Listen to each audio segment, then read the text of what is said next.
Choney. The Horned Frogs steamroll opponents with a powerful double-engine running attack. Senior Basil Mitchell provides the speed. And sophomore LaDainian Tomlinson the power as TCU completed a 5-game turnaround in 1998. USC and TCU. It's the Northwest Sun Bowl on CBS Sports.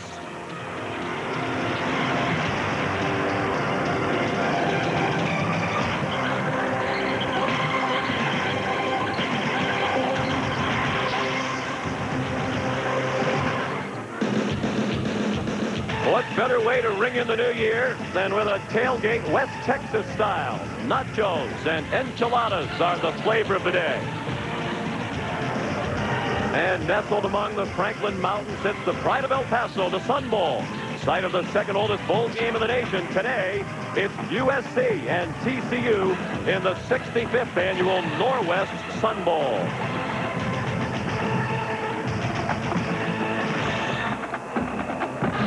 Good afternoon, everyone, and welcome to El Paso. I'm Sean McDonough. It's great to have you with us for this great traditional bowl game. Only the Rose Bowl among the major bowl games has been along longer.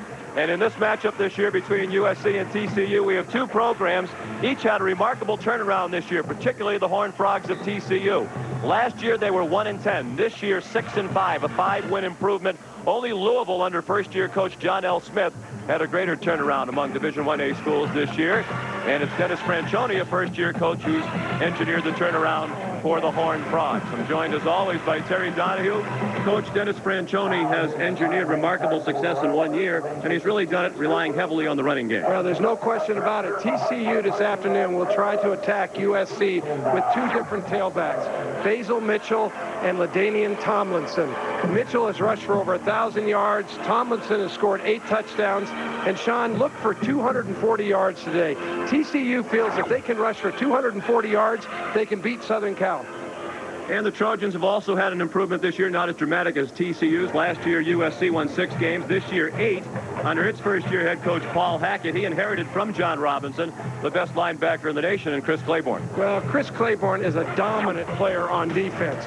He covers sideline to sideline for USC. He makes tackles all over the field. He also has 6 interceptions on the season, and he's a terrific runner once he intercepts the ball.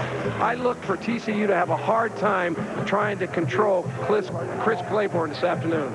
And for much of the year on offense, they've been rotating quarterbacks, but now Paul Hackett has settled on the true freshman, Carson Palmer. He started the last 4 games of the regular season for USC, and they went 3-1. Carson Palmer is the future hope of USC football. He's a terrific player, has a big-time arm, and he loves to get the ball to his favorite receiver, R.J. Soward. Soward can go deep on anybody in the country. He's the big play man for USC. It's the matchup of the abbreviations, USC and TCU in the Sun Bowl from El Paso in a moment. CBS Sports presentation of the Northwest Sun Bowl is sponsored by Northwest. Northwest. USC, and to be able to watch it and look at it from a distance for 17 years, and then someone says, hey, you know, you can come back and run the program. I mean, I was thrilled. I think the biggest thing that I try to do is to number one, in the first year, change attitudes, change chemistry, the way young men think and approach the game. I can't change them a lot physically the first year, but you can change them a great deal mentally. Being here is a great opportunity for our young team, partially because we haven't been to a bowl in 2 years, but the other part is the people of El Paso. We believe we're going to play well, and we believe we can win the football game. Our players believe they're going to win the football game. They're very good running the football. I mean, I think they're as good as anyone in the country. And I think that the option presents a whole bunch of problems. They run every different kind of option, every different blocking scheme of options. They've got a runner who averages over 6 yards a carry. I mean, I think that's pretty dramatic. We have faced some good football players down through the season, but he may be as dominant a player and as we have faced. Chris Claiborne single-handedly elevated the play of our football team, clearly on defense, but he's infectious. And the enthusiasm of these two head coaches is infectious as well. And here come the Trojans of USC with a record of 8-4. They arrive in El Paso, having won 3 of their last 4.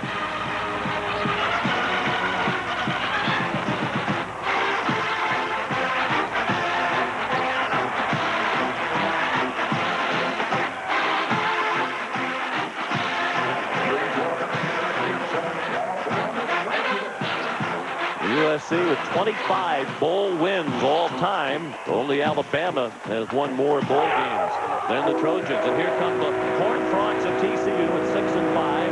They had to win their last 2 games of the season to become bowl eligible.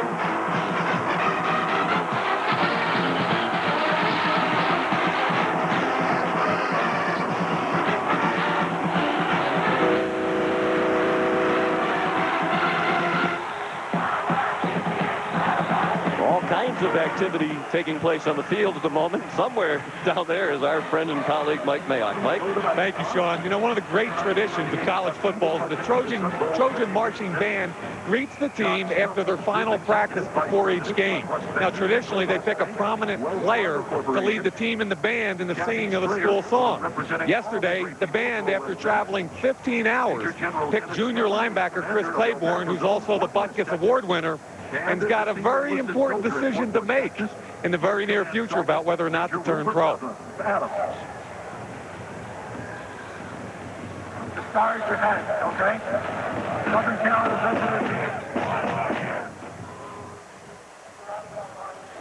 band's sentiments are very clear, and I would imagine they would echo precisely those sentiments of head coach Paul Hackett. TCU wins the toss.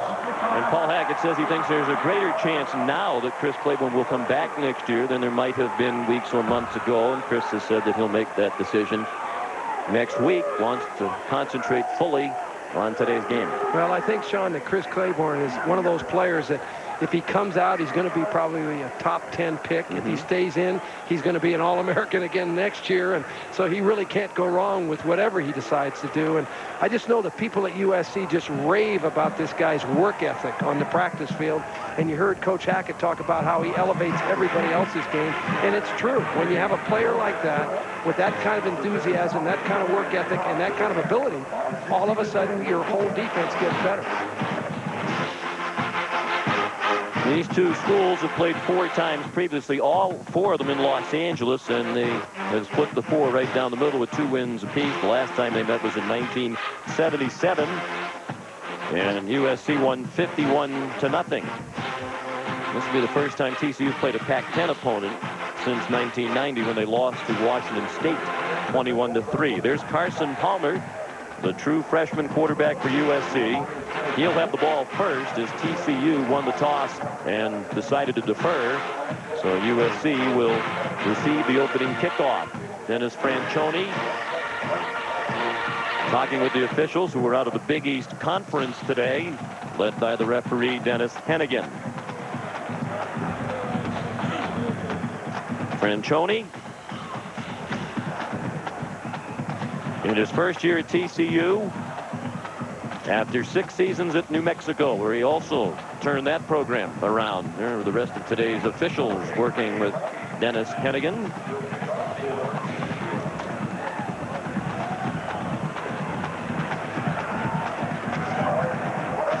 Chris K. Lackey will kick off for the Horned Frogs.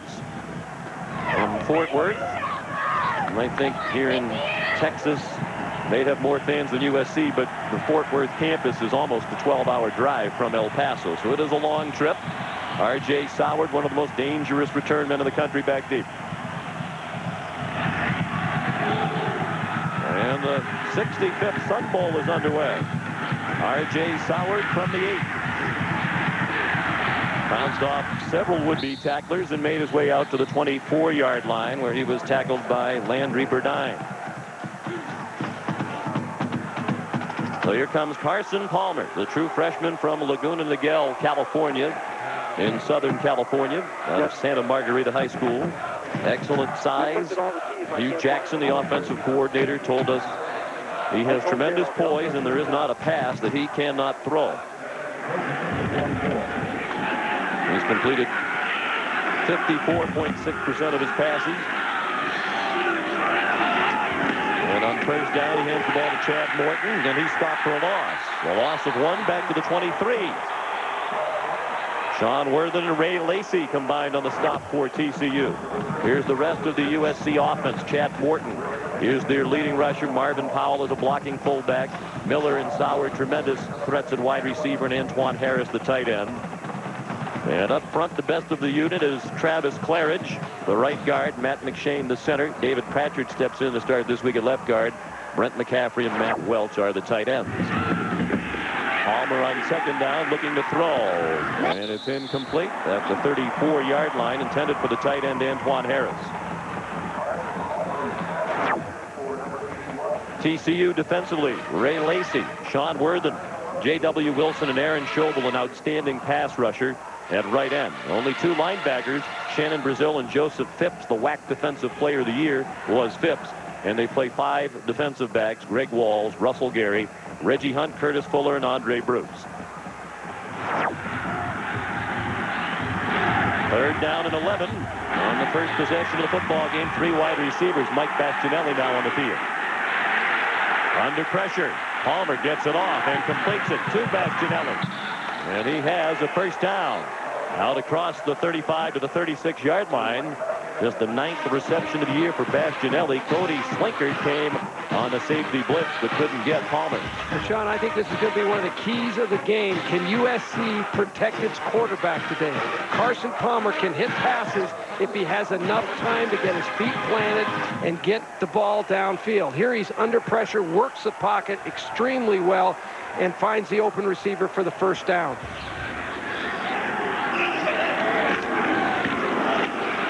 Morton stopped at the 39 after a gain of 3. Curtis Fuller made the first hit, and then Aaron Schobel helped him out. How important for TCU to get off to a good start? They are a decided underdog, more than a 2-touchdown underdog in this game. Well, it's particularly critical because TCU is such a strong running team, but a very poor passing team. So if they fall way behind early in this game, they have very little hope, really, of recapturing the lead. So Coach Francione, he knows. Players, I think, have to adjust to the footing, particularly when you haven't played on AstroTurf. You get to practice on it a little bit, but it's different when you have game speed, and I think you'll see both teams make a little adjustment as the game goes along. So another third down. They converted the 3rd and 11 a moment ago. 30% on third downs for the year. Palmer throws short of a first down to Chad Morton. He's about 2 yards shy of the 44. Tackled by Joseph Phipps. And TCU forces a punt. Well, TCU's got to be pleased with this first series of plays because they've come into the game saying USC is not going to run the ball. We're going to force them to throw, and once we do, we're going to pressure Carson Palmer. So far, they've been able to do that. They've shut down the SC running game early, and they have put some pressure on Carson Palmer. Good punt by Mike McGillivray, the redshirt freshman. It's Royce Huffman, who performs just about every task for TCU, returning just across the 21-yard line. A 37-yard punt, a 3-yard return. Back to El Paso in a moment. Back in El Paso, TCU about to go on offense for the first time, led by the junior from Sugar Land, Texas, quarterback Patrick Patel. In his first year playing quarterback. Last year, he was their leading wide receiver under Coach Pat Sullivan. Converted to quarterback this year. He hands off on first down to Basil Mitchell, and he's dropped for a loss. Lawrence Larry had penetration from his defensive end position and stopped Mitchell for a loss on the play. The Horned Frog offense. Mitchell alternates at tailback with LaDainian Tomlinson. They play 3 wide receivers for much of the game. Huffman, Crawford, and Scarborough, the starters. Jason Illiand is a fine tight end. Up front, David Bobo, Greg Davis, Jeff Garner, Jeff Milliken, and Russ Sanders. They're a bit undersized, but they are quick. And in this type of offense, that's very helpful. Out of the shotgun, Bateau, a quarterback draw. Much more of a threat as a runner, and he's close to a first down. Out at the 30-yard line, Grant Pearsall, the safety, made the tackle. That's a gain of 11. Well, it's good strategy by TCU here. They spread the defense out. They get in the shotgun formation. 4 wide receivers have no intention throwing the ball early in the game with Patrick Pateau. They want to run him, and USC will begin to adjust to this. They'll know when they get into that shotgun, hey, play the run. Those defensive linemen are going to have to settle in and watch the quarterback draw all day long. You want Patrick Pateau to throw. You want to force him to throw. TCU 8th in the nation in rushing. Terry said 240 yards, generally the magic number for them, and they didn't get the playoff. 3rd and less than a yard was the situation, but now it's going to be 3rd and 5+. Or did they get the timeout called before the play clock expired? The officials conferring on that matter right now. Timeout, TCU. That is their first timeout. So the Horned Frogs did get the timeout called just before the clock ran out. Paso, CBS Sports, pleased to be continuing its 31-year relationship with the Sun Bowl. And a big play here early for TCU. They want to control the clock and shorten the game, in the words of Dennis Franchione. Option for Patel, and he has the first down. Elected to keep it, and he made his way to the 33-yard line where Chris Claiborne and David Gibson combined on the stop. Let's meet the rest of the USC defense. Up front, Abdul Malik, Davis, Mattock, and Larry. The linebackers, Zeke Moreno and David Gibson, alongside Chris Claiborne. An outstanding secondary, Dalen McCutcheon, an All-American, Pearsall and Cook, the safeties. Simmons alternates with Ken Haslett at the other corner.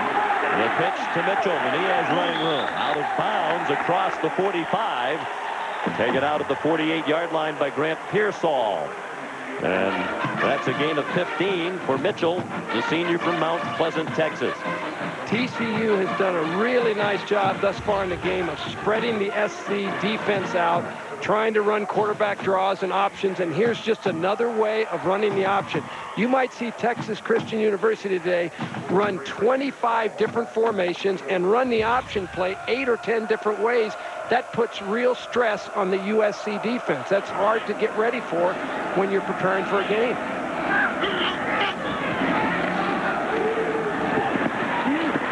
Mitchell in trouble as he caught the pass behind the line of scrimmage. He did well to get back near the line. Ken Haslett made the tackle with help from Sultan Abdul Malik. There's Haslett, who's been rotating at one corner with Antoine Simmons, and apparently Ken was injured on the play. He's a senior from Altadena, California. This helps SC, Sean, when USC can get TCU behind the down and distance, that they can play real well on first down. Then all of a sudden the offense, because it's so limited in terms of its throwing ability, becomes easier to get a hold of. And it really helps the USC defense to play well in those first down situations like they just did there. On 2nd and 10, the pitch to Mitchell. And he's out near the 50-yard line. Again, excellent pursuit to the ball by Richard Cook, the safety. Lawrence Larry also in on the stop. Been an excellent defense all year long for USC. They're number 1 in the Pac-10 in total defense, scoring defense, and in pass efficiency defense. As a matter of fact, they're 3rd in the nation against the pass, in large part because of the exploits of Richard Cook, who probably doesn't get enough attention around the country nationally for his work as a safety. He's one of the best in the country. His first team all Pac-10 this year, the senior from San Diego. On 3rd down and 8. Patel steps up and fires a strike for a first down into Trojan territory. Tim Maiden, who had just 3 catches all year in the regular season, takes that one down inside the 30 for a gain of 22.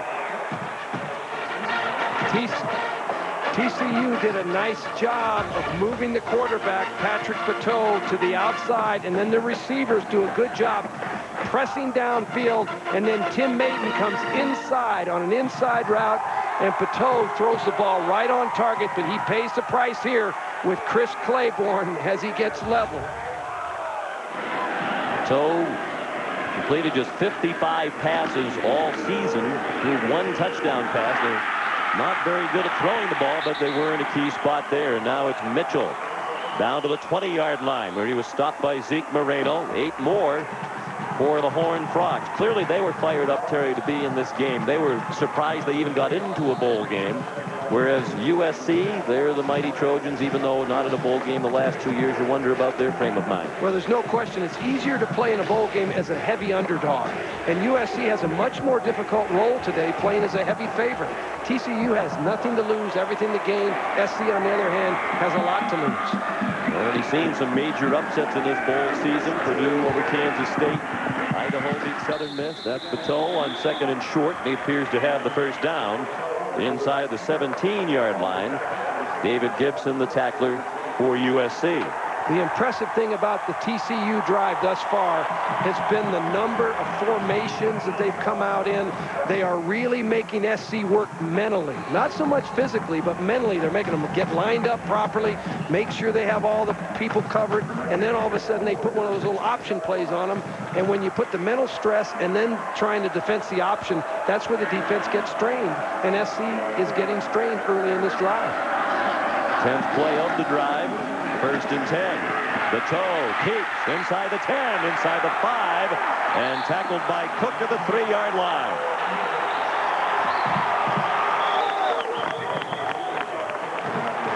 The offensive line of USC of TCU did a great job shutting off the inside of the SC defense, and Patrick Patel just finds a little crease. He begins to stretch the defense. Then as an option quarterback, you just see a little hole right in the defense, and as soon as you see that, you just want to grab and make that first down or make that touchdown. Chris Claiborne overran the play that time, creating that hole. Right up the middle. Touchdown, Basil Mitchell.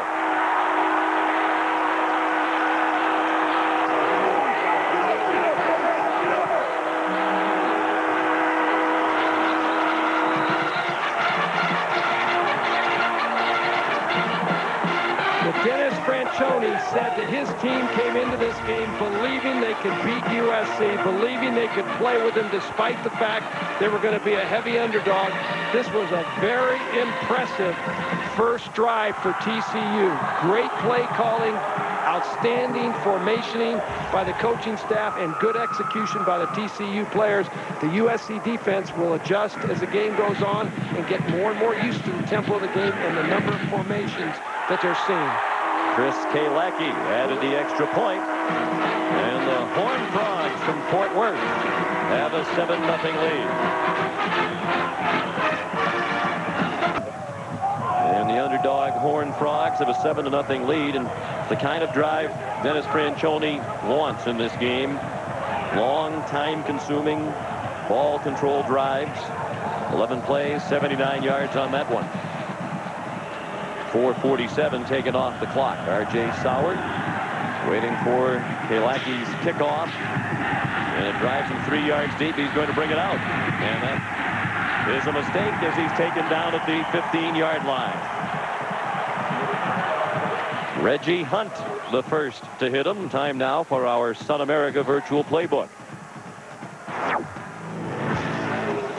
Well, USC popularized the student body sweep under John McKay in the early 1960s at USC. It became the most popular play in football. The ball is tossed to the tailback, the fullback kicks out the strong safety, and the tailback runs inside or outside of the fullback's block. Although SC doesn't run as many toss sweeps today, they still have it in their arsenal. R.J. Sauer apparently was injured while returning that kickoff.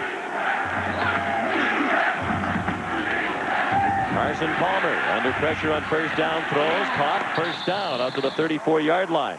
Larry Parker made the catch. Andre Bruce had the coverage. That's a 19-yard completion. And here's Mike Mayock. Hey, Sean, defensive line coach Ed Ogeron was pretty upset on that last series about a lack of intensity. His comments to his players, we didn't see anything on that whole drive. We hadn't practiced the last 3 weeks. And what they're going to concentrate on right now is the quarterback, Patrick Patel, both on option and on quarterback draw. Ed Ogeron, one of the most emotional assistant coaches you'll find. He's coached at Syracuse and at Miami. He'll be after his players. Right now it's the TCU defense led by Cody Mortensen getting after Chad Morton. No gain on the play, perhaps even a loss. Back to the 33. It is a loss of 1. Mortensen's a senior from LaPorte, Texas. And he was 6th on the team in tackles this year, despite the fact that he started just 1 game. He missed a couple of games early in the year with an ankle injury.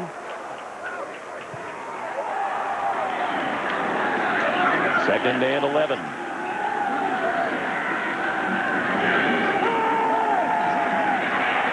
Palmer going deep, has a man open, but it's overthrown. He was looking for Larry Parker. And Parker has outstanding speed. He was behind Andre Bruce, but the pass was just a bit too long. It's really an outstanding route run by Larry Parker, and Carson Palmer just overthrows it. And this is probably inexperience as much as anything. Carson Palmer is going to be a marvelous player as he gets more experience and matures. He just needed to put a little more air under that ball, put it a little bit higher so that Larry Parker could run under it. He'll learn that as he plays. Every game is a new experience for this young quarterback. Here comes the blitz. And Palmer gets it off, caught along the sideline by Antoine Harris. He had running room but couldn't stay in bounds. And went out at the 37. Joseph Phipps came on the blitz, and they're coming after Palmer with regularity. But you can't teach a quarterback how to avoid the rush. He has to do it naturally, instinctively, and Palmer does. Here he is, a true freshman playing, and all of a sudden he just moves the pocket, works outside, gets away from the tremendous TCU rush. That was a big play by Carson Palmer, although it didn't make the first down. It was a well-executed play on his part. Mike McGillivray with the punt. Royce Huffman caught it at the 28, and he gets driven back at the 36-yard line. A 35-yard punt by McGillivray from Sierra Madre, California. TCU back on offense with a 7-0 lead. And we'll be back in a moment. Two backs, two wide receivers. The look this time for TCU on the first play of this possession. 1st and 10 from the 36. Patel. The late pitch to Mitchell. And he's upended at the 39 by the cornerback Dalen McCutcheon. First team All Pac-10 this year. Third team All-American this season as selected by the Associated Press.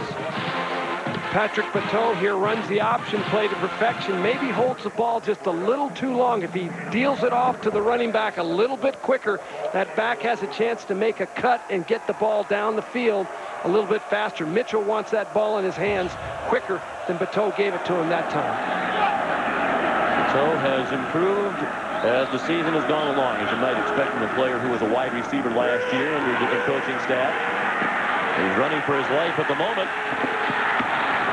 And managed to get back to about the line of scrimmage where Zeke Moreno put a pop on him. Last year, Patrick Patel was their leading wide receiver. He had 27 catches. Dennis Franchione and his coaching staff wanted a quarterback with speed to run this offense. So they were familiar with Patel because he was a quarterback for 1 year in high school, and they tried to recruit him to the University of New Mexico. So when they arrived, they tried Patel at both wide receiver and quarterback in spring practice, and decided to go ahead and make the change completely, and he became their quarterback. And you know what I like about that, Sean, is the guy is unselfish. He's willing to move for the team. On 3rd down, Mitchell has a big hole, has a first down, and has a touchdown for TCU.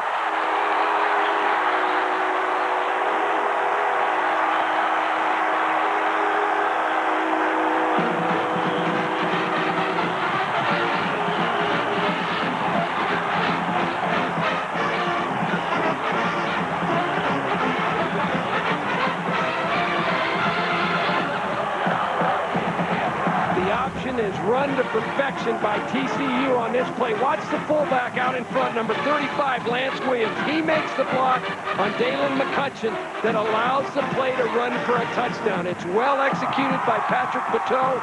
Everything inside is blocked by the offensive line, but the block by Lance Williams was the key to that play. 60 yards on the touchdown run for Basil Mitchell. Chris Palacki adds the extra point. And a major surprise early. 5 minutes left in the first quarter. And the Frogs lead by 2. He's going to get the option started. He's going to get the defensive linebacker sealed inside. Then Patrick Patel brings the ball downfield, gets it pitched out, and Lance Williams, 35, makes the key block. That's what enables TCU to go the distance. Terry, from here, it looks like TCU is excited to be here, ready to play, and USC looks like they're still on the bus. Reminds me a little bit of the bowl game we watched the other night, Purdue and Kansas State. Kansas State got off to such a slow start and eventually warmed up as the game went along. I think SC will do the same thing. I think there's no question that TCU's intensity level is much higher right now, plus their confidence. You know, now they know they can play with USC. R.J. Soward was on the field to handle that kickoff from Chris K. Lackey. Drilled it to the back of the end zone. Paul Hackett, who we just saw there, has a real difficult job because he's got to get his team enthused. He's got to create some juice in them right now, and he knows it. And what happens, what really helps you do that is a big play. If you can just get a big play out of your offensive team, all of a sudden everybody can say, hey, we're in a ball game, and they can get excited. And that's what Paul's going to have to look for here, is some way to make a big play. They had a chance in the last possession, but Palmer overthrew. The receiver deep downfield. He's on the money that time to Billy Miller. And the senior has a first down for USC out to the 15-yard line, or rather to the 35-yard line, a gain of 15. Curtis Fuller made the tackle. Terrence Maiden also in on the stop. USC came into the game wanting to establish a good running game, wanting to make the game physical, but TCU has 8 guys up on the line of scrimmage on early downs, and they're saying, hey, you're going to have to throw it on first down. That's what SC just did. They lined up on first down and hit a nice ball down the field. They're going to have to loosen the TCU defense up.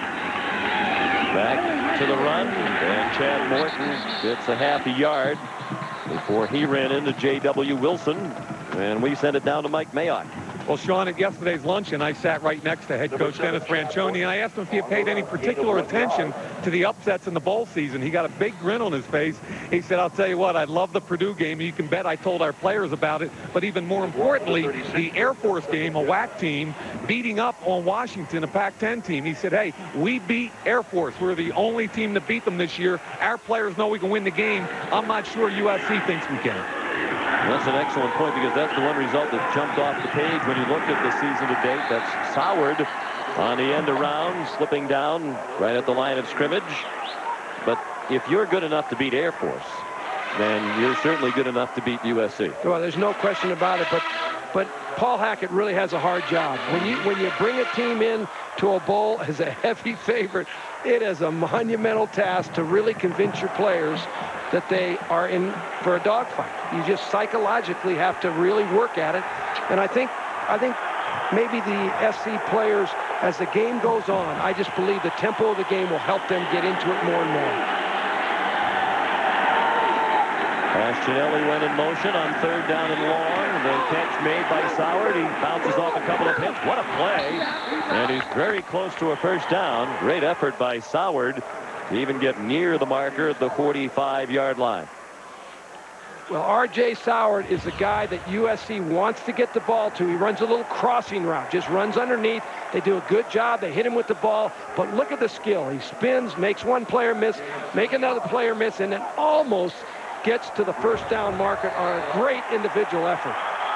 Well, an interesting decision here. 3 minutes left in the first quarter. 4th down and 1. And Paul Hackett at his own 45 decides to punt. Yeah, I think this is a good call, Sean. I think it's way too early in the game for USC to gamble. They have to believe physically they can play with TCU, and so you don't want to gamble with this poor field position. I think this is absolutely the right thing to do. Gilvery's punt handled by Huffman, a 42-yard punt, and no return on the fair catch. Saturday, it's college basketball, an NCAA doubleheader. Beginning in the ACC, Clemson still looking for his first win ever at North Carolina. The Tar Heels ranked number 9. And then it's Louisville coming off the big win against Kentucky here on CBS last weekend, heading up to East Lansing to take on the Michigan State Spartans. And it all begins Saturday at 2 Eastern time right here on CBS.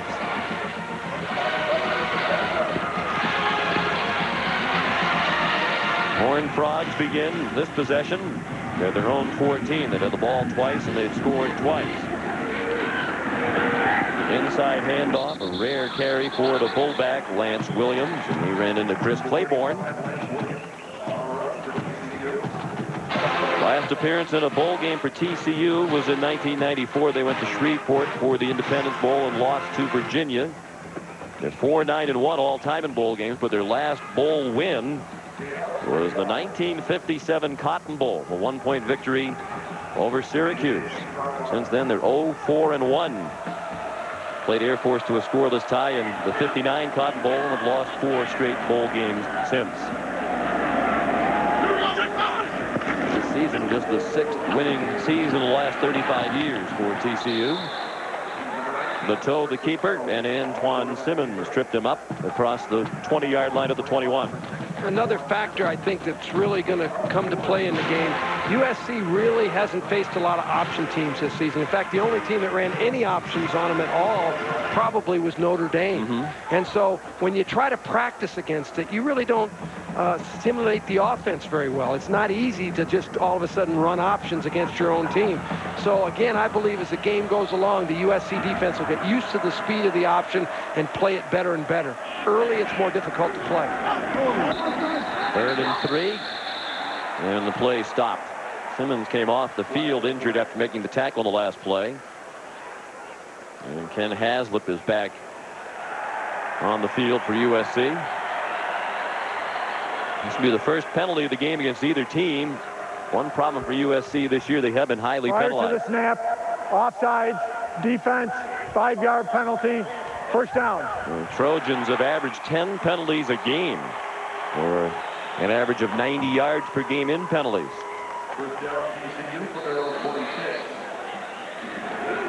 And the 5-yard walk-off gives the Horned Frogs a 1st and 10 from their own 26 this first quarter. Couldn't have been any better for Dennis Francione and his team. Bateau the pitch, and Mitchell gets ankle tackled at the 30 by Mark Cusano, a backup linebacker, senior from the Colony, Texas. Back in his home state, he was a starter earlier in the year, but then Cusano had hamstring and ankle injuries and was in and out of the lineup. Well, man, you got tired of hearing that band after a while when you were coaching at UCLA. Well, I'll tell you, there's no question. You know, it's easier for me to do the game from up here than it was on the sideline. I don't quite understand that. I don't have the same emotion. No. For the Trojans. I'm a lot more relaxed today than I was in those 25 games that I had against those guys over the course of my career at UCLA as an assistant or head coach. Bateau swarmed at the 32-yard line by Mark Cusano and Dalen McCutcheon. They still haven't been able to get back on track against UCLA yet. That's another step that Paul Hackett will try to take with this program. It's 8 losses in a row now to your alma mater. No question. That's one of the things that Paul Hackett is committed to trying to do, is to try and get the competitive series between UCLA and SC turned back around the other way. And that's going to be difficult for him to do because UCLA is on a real roll right now and has good players and good coaching, and they're doing an excellent job. So it won't be easy for him to do that. 3rd down upcoming, and a timeout called by Dennis Francione. They do have the wind at their back here in the first quarter. So we wonder if he's preparing for the possibility of a punt. If they don't convert this play, they might call timeout again and punt with the pretty good breeze now. This is a critical 3rd down situation for SC too, because although it's early in the game and you have a lot of football ahead of you, you have to demonstrate on defense that you can stop TCU. They haven't stopped them yet. So if they can get them stopped, get Paul Hackett's offense the ball back, they can get maybe their rhythm on offense and get into the game emotionally as well as physically. But this is a big, important 3rd down stop. They've got TCU in a pretty good down and distance situation. Now they just have to come up with a 3rd and 4 stop. 3rd down and 4 for TCU. The Horned Frogs have dominated this first quarter. They lead 14-0 on touchdown runs of 3 yards and 60 yards by Basil Mitchell.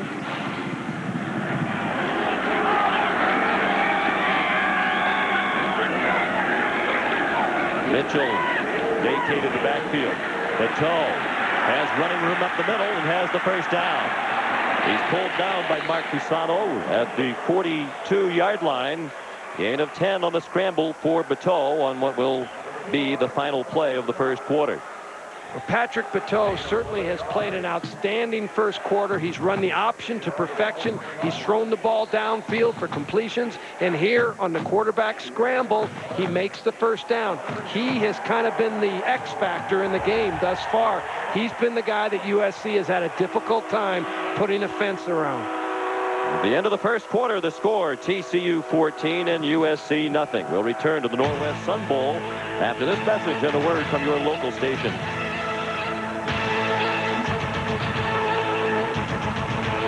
The stadium nestled amongst the mountains that are the southernmost point of the Rockies. First quarter dominated by TCU. And they have it 1st and 10 to begin the second quarter. Patel back near the line of scrimmage. Terry, you made the point a moment ago. Patel, key player in that first quarter, 49 yards rushing and 2 for 2 passing. Well, there's no question. He's been the X factor thus far. SC's had a difficult time trying to get him controlled. And as the game goes along, they're going to have to be able to play the quarterback draw, which has been effective. They're going to have to settle down on the option play and get that thing under control. Right now, TCU has had everything their own way thus far in the first quarter. So has been a two-sport athlete at TCU. There's a late flag on the play. Dead ball personal fouls against each team. They offset. And it'll be second down and just more than 10. But Patel has played basketball as a reserve guard the last couple of years for Billy Tubbs' Horned Frog basketball squad. But he's not going to play this year. And they have another good team this year, 11-2 right now under Coach Tubbs.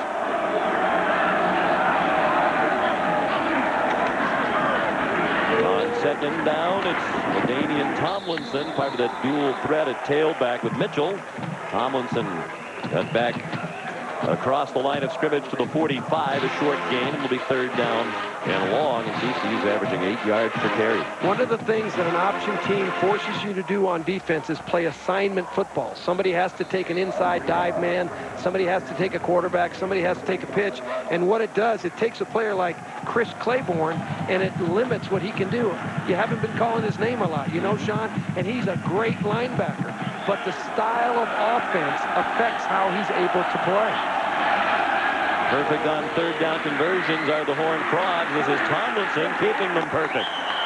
He's in the Trojan territory at the 45-yard line. It was Claiborne who made the tackle, but well downfield, a gain of 10 and a first down. Well, TCU is an awfully good running team, and there's no question about it that Tomlinson here does a lot of this on his own. He breaks some tackles. Claiborne finally makes the stop, but that's too far down the field for a linebacker. He goes with the fake and then recovers. This is great hustle on his part, but it's an outstanding run and a power run by Tomlinson. TCU thinks they have two tailbacks, Mitchell, Tomlinson. It doesn't matter to them who's in the game. And the coaching staff generally lets them decide which one plays. They make their own calls about the rotation of playing time, and that's certainly an interesting way to do it. Tomlinson carried.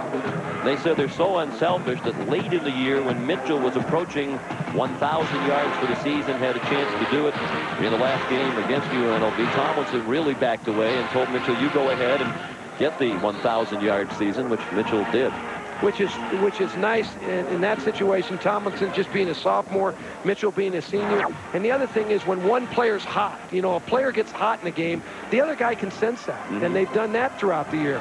If Mitchell's hot, Tomlinson backs off. If Tomlinson's hot, Mitchell backs off. What a nice situation for a coaching staff and a team. On 2nd and 6, the toe fakes to Tomlinson and throws on the run. Short of a first down is Lance Williams, the fullback.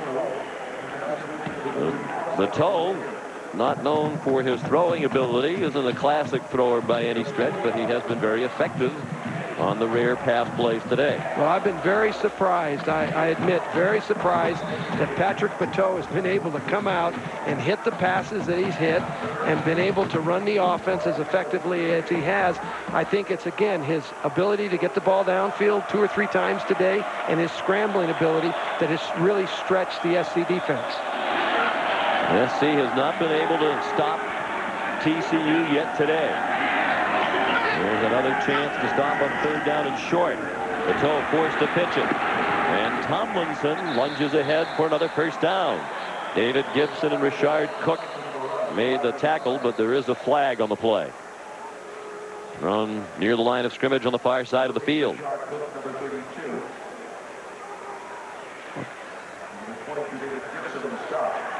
Well, either way, it's a first down for TCU. Dennis Franchione has done an excellent job along with his offensive staff. Dan Dodd, the offensive coordinator, they game planned this together, and they've done a good job of really formationing, spreading the defense out, creating a lot of mental work for SC along with the physical work, and then just slipping in those little option plays. And they pick up 3-5 yards, but they're effective. They took the penalty, the 5 yards, just a bit longer than the gain by Tomlinson. They compare themselves offensively to Syracuse with the variety of things that they do. But obviously the one area where they're not as productive as Syracuse in the passing game. No question. They give up some execution for diversity. But they certainly executed today, and SC's got to hope that they mishandle some of these option plays. Tomlinson wants to throw it, and it's incomplete. That was very well defended by USC. Jason Ilian, the intended receiver, but there were 2 purple shirts down there, the black and purple of TCU, and there were 3 Trojan defenders looking to pick that pass off. It was really good defense by USC, and one of the things that happens to you when you're playing defense against an option team, pretty soon everybody starts thinking run, run, run, and then just as TCU did, they try to slip in a little play action pass, a play that looks like a run but really is a pass. USC defense played it very well. 2nd and 10, early second quarter. TCU leads 14-0. Tomlinson tackled behind the line of scrimmage by Zeke Moreno. Nice play by the sophomore from Chula Vista, California, the brother of Moses Moreno, now in the NFL as a quarterback with the Chicago Bears. Well, Zeke Moreno really made an outstanding play. He's number 34, and what he does, he jumps outside, and he acts like he's going to take the quarterback, and then he breaks on the pitch. He sweats the option. That's a coaching term. It's sweat the option. Don't just jump the quarterback quickly, because when you do, you eliminate yourself. Try to take both the quarterback and the pitch. And Moreno on that particular play did it as well as you can do it. He became a starter earlier in the year when Mark Cusano went down with the injuries we talked about earlier. Another 3rd down, 3rd and long, another completion to Tomlinson. And he's inside the 15-yard line. Another first down for the Horned Frogs. A gain of 25, and Patel has not missed on a pass play yet. He is 4 for 4 for 51 yards. Well, that's as surprising as the score is, Sean, to me. And you can watch the tailback. Watch him right there. Tomlinson is just going to slip out of the backfield. Patel just throws him, and SC has no one in the flat coverage. It was some kind of a break by the USC defense. Either they missed an assignment, someone was supposed to pick up the tailback, Tomlinson, or somebody was supposed to be out in the flat, but it was clearly a busted coverage. Mark Cusano had to make the tackle well downfield. The Horned Frogs on the move again. Patel ducks under to the 8-yard line. Well, if you're a USC fan, you've got to be concerned at this time. Right now, the TCU offensive line is doing an outstanding job on the defensive front. And remember, you're talking about the best defensive team in the Pac-10. I mean, we're talking, Sean, a team that really all season long played outstanding defense. But right now, the defense is just being stretched and pulled apart by some outstanding play by that front of the TC offensive line and some great coaching by the TCU staff. Cedric James, the motion man, option to the short side. Patel, touchdown!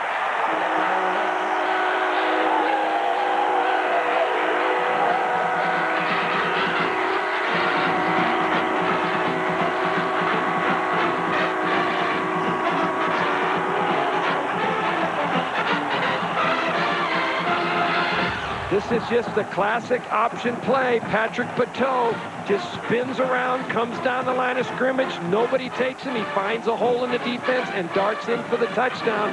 There was a great block on the play by number 61, David Bobo. The left tackle did an outstanding job getting the defense sealed. An 8-yard run by the junior. TCU's had the ball 3 times. They've scored 3 touchdowns. Flags down on the extra point. Movement appeared by the Trojans. But Chris Kalaki's extra point was good. But there is a flag on the play.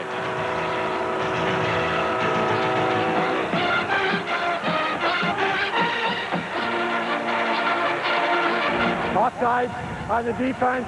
Penalty is declined. Extra point is good. Looked like Prentice Hill was across the line of scrimmage. Everything going Dennis Franchione's way in El Paso. Claiborne showing some of the frustration of the USC defense, a defense that really has been shredded early in the game by some outstanding execution by the TCU offense. I'm a little bit perplexed by the apparent attitude of this Trojan team, Terry. Yes, they are USC with a proud football tradition over the years, but they haven't been in bowl game the last 2 seasons. Most of these players haven't experienced a bowl situation, so you wonder why they wouldn't be enthused after 6-win seasons each of the previous 2 years to be in any bowl against any opponent. You know, when we were at the luncheon yesterday, I sat next to Paul Hackett, and I got the feeling that SC maybe had been here a little bit too long.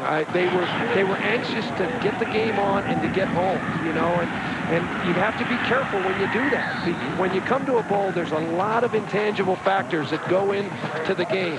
How hard your team practices, how long you're at the bowl site, how much they wear themselves out. All those things as a head coach have to be evaluated and judged. And I got the impression, again, that perhaps SC was ready to go home, and you have a game yet to play.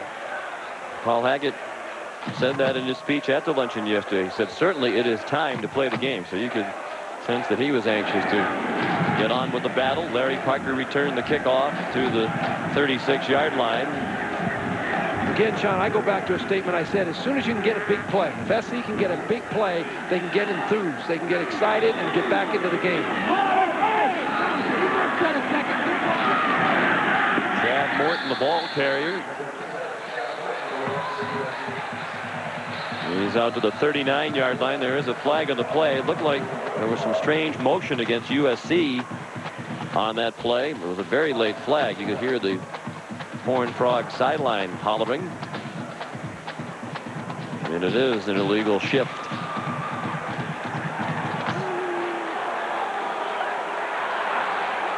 And then it's Hennigan talking it over with Joe Phipps, a senior from Diboll, Texas, the defensive captain for TCU. What a year he had for the Frogs. 153 tackles, 95 of them solo tackles. That's a TCU school record.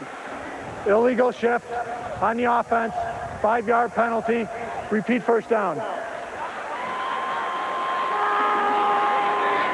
That takes it back to the 31-yard line. They're trying to get a running game going today with Chad Morton, the ball carrier. Marcus Allen, Charles White, O.J. Simpson, Mike Garrett among the great backs that they've had. Heisman Trophy winners. Reggie Hunt put the immediate hit on R.J. Soward after a gain of 9 over the middle. And that leads us into the Aflac trivia question. USC's had the 4 Heisman winners. TCU has had 1. We want to know who is TCU's only Heisman Trophy winner. And you know, I finally know the answer to one of the trivia questions. And I think you played against them. I did not play against him. Carson Palmer throws it, caught but out of bounds. Billy Miller into the air to make the grab, but he was out of bounds, and one of the TCU defenders lost a tire there. Well, Billy Miller has had a nice senior year for USC. Here he just runs a streak route. A little jostling going on there between the offense and defense, but a great job by Billy Miller going up and catching the ball with his hands. But wide receivers have got to make sure they give themselves room on the sideline. And that's a mistake Billy made. He got too close to the sideline, and then the ball carried him out of bounds. And that happens all the time at every level of football. Charlie Owen did get his shoe back on in time for this play. 3rd down for the Trojans. Palmer throwing on the run, looking for Larry Parker. And he couldn't hang on. He did hang on. He made the catch at the 12-yard line. There is a flag on the play. And what a catch by Parker as that stands. It's the big play that you were talking about they needed, but this might be coming back. It's going to be a hold against SC. When it rains, it pours, as they say, you know. And SC, as you said, they get the big play finally that they need to get excited, and they get called back here on the holding call.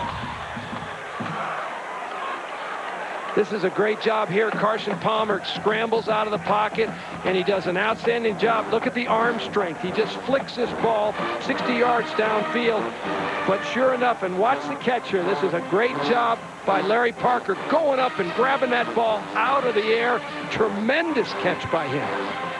Crosby Bruce had the coverage. Clearly there was holding on that play. We saw in the first replay Jason Grain tackled TCU rusher, Sean Worthen. Good call by the officials. And the nightmare continues for Paul Hackett. 3rd down and a mile now. 3rd and 20. They need to reach their own 46-yard line. Palmer going for much more than that. And it's incomplete. Thrown in a double coverage intended for Soward. Curtis Fuller had the primary coverage. He had help from Andre Bruce. And the Trojans will be forced to punt yet again. Well, again, I think this is a good call. You got 3rd and a mile, and Carson Palmer just lets this ball fly to the fastest guy on that team, R.J. Soward, and the ball, again, is thrown pretty doggone well. It's just real good coverage by TCU, and the sideline becomes the enemy. The wide receiver has got to stay wider from the sideline tonight. All right, McGillicuddy's punt, returned by Royce Huffman, and he's tackled at the 35-yard line. Ife Oalete made the tackle for the Trojans.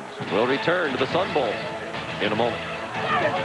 21-0. Here's Mike Mayock. Sean, defensive back coach Dennis Thurman just gathered his defensive backs around them before they went back out for this series. He said, look, I want you flat-footed at 8 yards, meaning don't back up. If they beat us on the pass, it's okay. Make us beat us with the pass game. Right now, we got to stop the run, or we're going to get run out of this stadium, literally. So watch that. Play action, Terry Donahue, could be a big play here for TCU. Well, no question, Mike. TCU's already gone after him a couple times with play action. Dennis Thurman, now he could play. I remember when he was a player at SC and in pro football. He was one of the great ones. The pitch to Mitchell, and he got popped just across the line of scrimmage by Grant Pearsall, the senior from Orange, California. He missed all of last year with a left knee injury. But the point that Dennis Thurman is making to his team, right now the rushing yards are 170 for TCU and 3 for USC. And remember, we talked about 240. Yet TCU said if we can get 240 yards rushing, we're going to win the game. That's kind of the milestone that they set for their club. Pace the run, they might get that here in the half. Patel pulled down to the 39-yard line by Ryan Nielsen, the redshirt freshman, backup defensive lineman from Simi Valley, California. It's been 3 possessions previous to this one for TCU, all 3 resulting in touchdowns, and 2 of the 3 the kind Dennis Franchione, of course, will take any kind of touchdown drive, but he wants the long ball control, run the clock drive. No question. He wants to extend the game and just have it go into the 4th quarter, kind of, you know, and Bill Young, the defensive coordinator at SC, now he's got his hands full because he's got to adjust his defense, and it'll be a challenge to him. Bill's an outstanding coach. I've known him for years, and he's got to adjust right in the middle of this game and get that defense settled down. Timeout called by TCU. They have no timeouts remaining. 65th Sun Bowl. Norwest, the sponsor of the game. And what a surprise this has been. More than midway through the 2nd quarter. TCU leads 21-0. Hazel Mitchell on 3rd down and 6. Got back to the line of scrimmage, perhaps a gain of 1, and that's it. Ennis Davis took him down. And this is the first time USC has stopped TCU today. And that's an important stop. Psychologically, it shows some adjustments by Bill Young and the defensive staff at SC. It's an important stop. Royce Huffman, you mentioned he's Mr. Everything for TCU. He's a wide receiver, punt returner, and punter. He has rushed the ball this year. He has thrown a pass.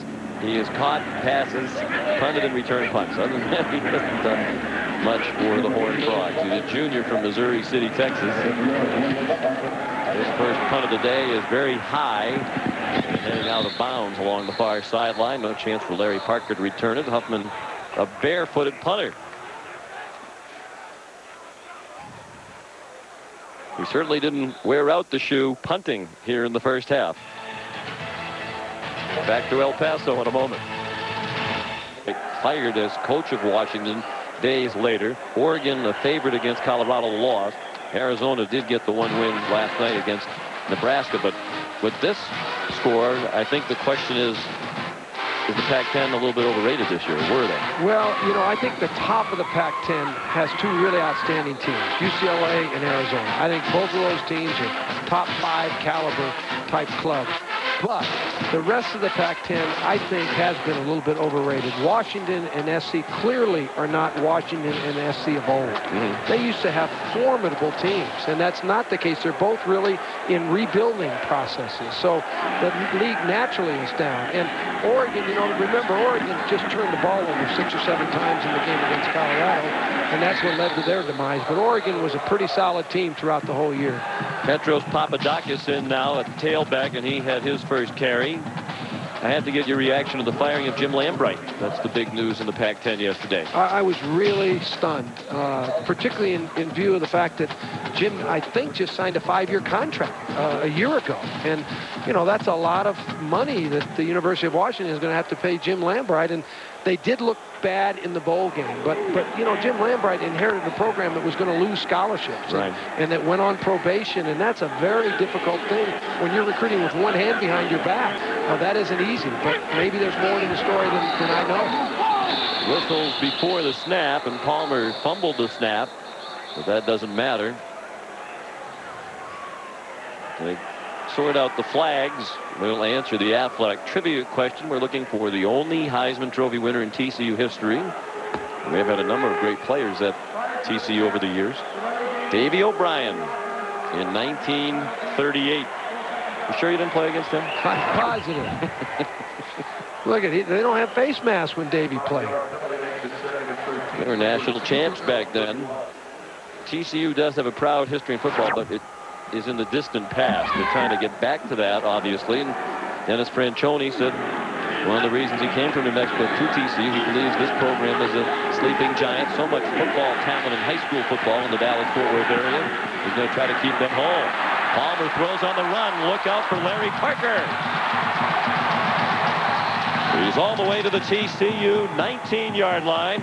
Reggie Hunt made the tackle, a gain of 50 for Paul Hackett's offense. Well, you have to credit Carson Palmer with this play. The protection of USC's offensive line broke down, but Carson Palmer uses his instincts and his natural ability to scramble away, and then he lets it fly downfield. Larry Parker with an outstanding reception coming across field, and then a good run after the play. Parker knows he's open, he wants it, then he breaks off. He does a good job staying alive for the quarterback. First and 10 Trojans. Chad Morton trying to bounce it outside, and Andre Bruce wouldn't let him. No gain on the play. And it's even amazing that Larry Parker is participating in this bowl game. He sat out all of last year. He had surgery on a stress fracture and an alignment problem of his left foot. His left foot didn't sit at the bottom of the leg at the correct angle. He saw 2 surgeons. Both of them said, yes, you need the surgery and you'll never play football again. He kept going until he found a surgeon who said, I think I can do the surgery and you can play again.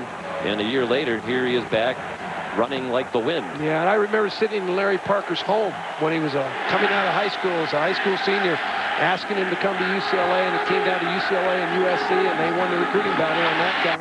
They have a good one in here. Chad Morton went spinning into the line for very little. I know you're familiar with his family history as well. Chad Morton's the younger brother of Johnny Morton. He was an All-American at USC. Now, of course, with the Detroit Lions, a wide receiver. Another brother, Eric, was a wide receiver at Dartmouth. The half-brother, Michael, played for the Tampa Bay Bucks back in the early and mid-'80s. Chad's an excellent student as well. Yeah, he is, and Chad Morton is really fast. He is a fast player, and we didn't even try to recruit him. We knew where he was going to go because Johnny Morton, now, he put a lot of gray hairs on my head. That guy, he was terrific. Third down. Palmer throws. It's deflected and almost intercepted. He was looking for Billy Miller. It went up in the air, and Reggie Hunt had a shot at it. Russell Gary had the coverage on Miller, and then Hunt went diving for what was nearly an interception.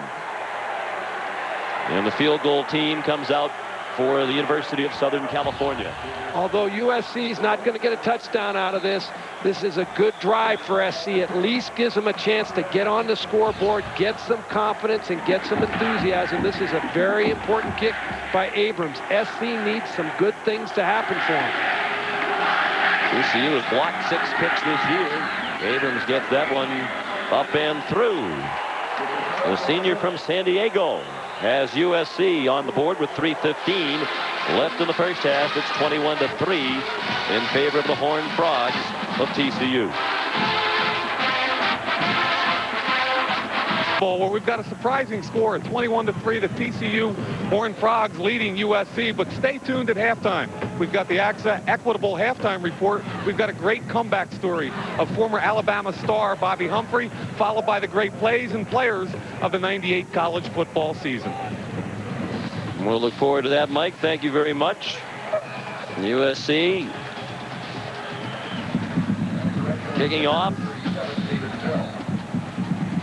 David Bell handles the kickoffs. Sophomore from Anaheim. And it's coming down to LaDainian Tomlinson at the 3-yard line. Nice run. Weaving his way through USC players out to the 29-yard line. A 25-yard return. Prentice Hill made the tackle for USC. Get a complete wrap-up of the Sun Bowl and relive the 1998 college football season in the week-by-week archive at cbs.sportsline.com or on America Online at keyword CBS Sportsline.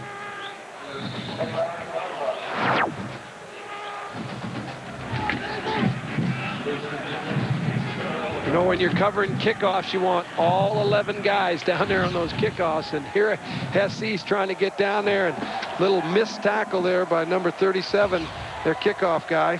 David Bell. David Bell, yeah. Patrick Patel on the keeper. Out to the 31-yard line.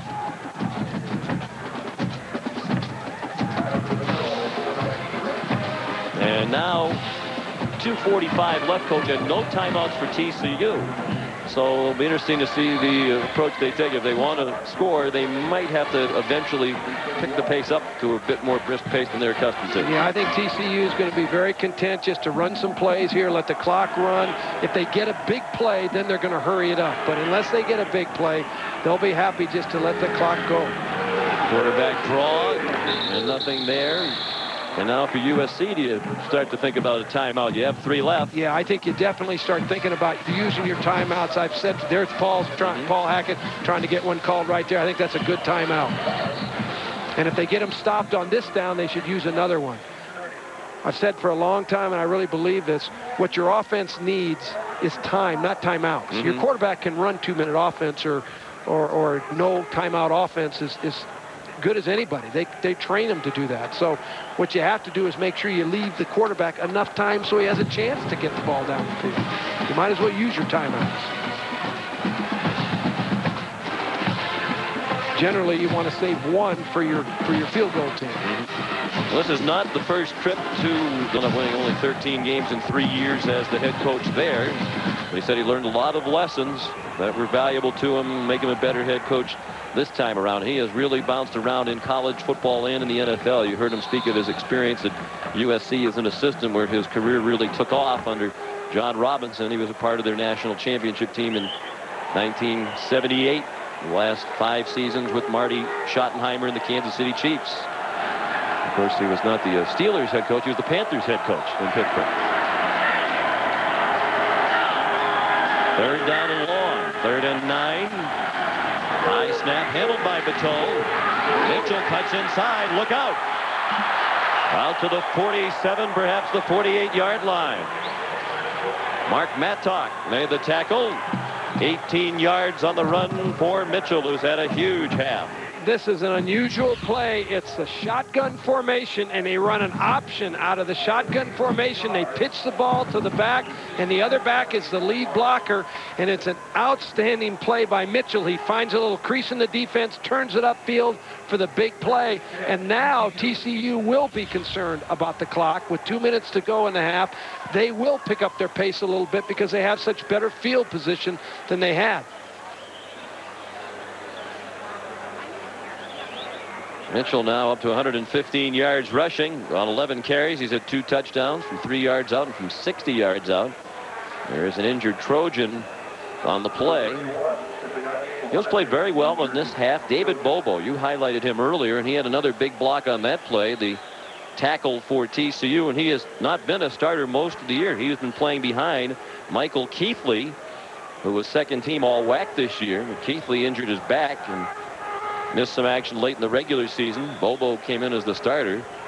And he's played very well today out of Odessa, Texas. Permian High School, one of the most well-known high school programs in the country. Ife Olete is the injured Trojan, key special teams player and backup safety.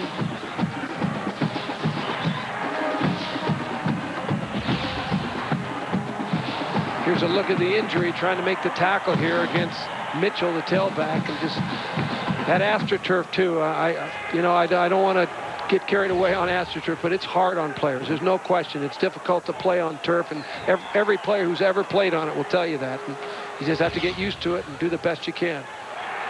We're talking about David Bobo. Here's a look at his work on the last play. He's number 61 in the screen, and he's the one that shuts out the linebacker, shuts down the inside linebacker that allows the ball to get to the perimeter.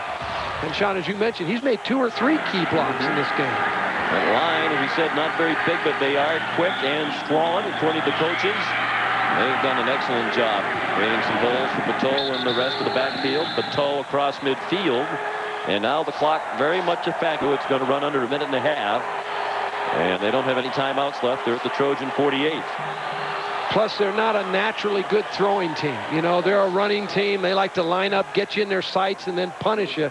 They're not a team that really likes to go into no-huddle offense and try to move the ball down the field with the throwing game. It's not their style. So they're at a disadvantage here, not having timeouts. Tomlinson now the tailback. They do have an excellent field goal kicker in Chris Kalaki. Patel ducks ahead the 46-yard line, still 4 yards short of the first down. Mark Cusano and Richard Cook made the tackle. And with the pace at which TCU is moving, it seems like they're content to take this 21-3 lead into the locker room. No question. When you come in as a heavy underdog like TCU did, and all of a sudden you're looking at the scoreboard and it's 21-3, hey, you could care less. Let's just go in there and regroup and get ready for the last 30 minutes of the game. And when you don't throw well, if you do hurry, you run the risk of making a critical mistake that could turn the momentum right around. No question. TCU just doesn't want to make a mistake in this area. And Patel runs the option, and the pitch is handled by Lance Williams. Late flag thrown in, and it looks like it will be a first down. The flag was thrown in right near where the tackle was made by Ennis Davis. 19 seconds left. It's a holding call. You know, I just go back to the difficulty of playing against an option-type team and how it restricts what you can do. Chris Claiborne. You know, I'm just waiting to hear his name come off your lips, John, but you just don't hear it much. And it's because the option offense does that to you. You know, you have to play certain assignments. On one defense, he may have the quarterback. On another defense, he may have the inside dive fake if there is an inside dive fake. And so as a result of that, you don't get to play with the same freedom you do when you play against a conventional style offense. Seems a couple times that he's overrun the play. Sometimes you have such great speed that you can get where you're going too quickly. Well, and you're trying to get outside. He's number 55 in the middle of the screen, and he does a nice job slipping under the block and getting all the way across the field. One of the things about Chris Claiborne that you have to love is his range. He can go from sideline to sideline. Butkus Award winner, best linebacker in the nation, unanimous first team All-American. And this is a pretty good battle on the perimeter between Mike Scarborough and Dalen McCutcheon. And that's, you know, for wide receivers at TCU, they're like interior linemen. You know, that's the hold too, I would guess. They aren't guys that are catching a whole lot of passes. You know, their leading receivers got 19 catches on the season. You know, so they're more like linemen. Wide blockers, as they're known at some of the military academies who run the football. What a first half for Dennis Franchione. At halftime, his Horned Frogs lead 21-3 in the Northwest Sun Bowl. And they dominated the entire first half. And here's Mike Mayock. Who was the magnificent 11 on each side of the ball in the first half. The Horned Frogs have an 18-point lead, and they'll get the ball to begin the second half. David Bell kicks off.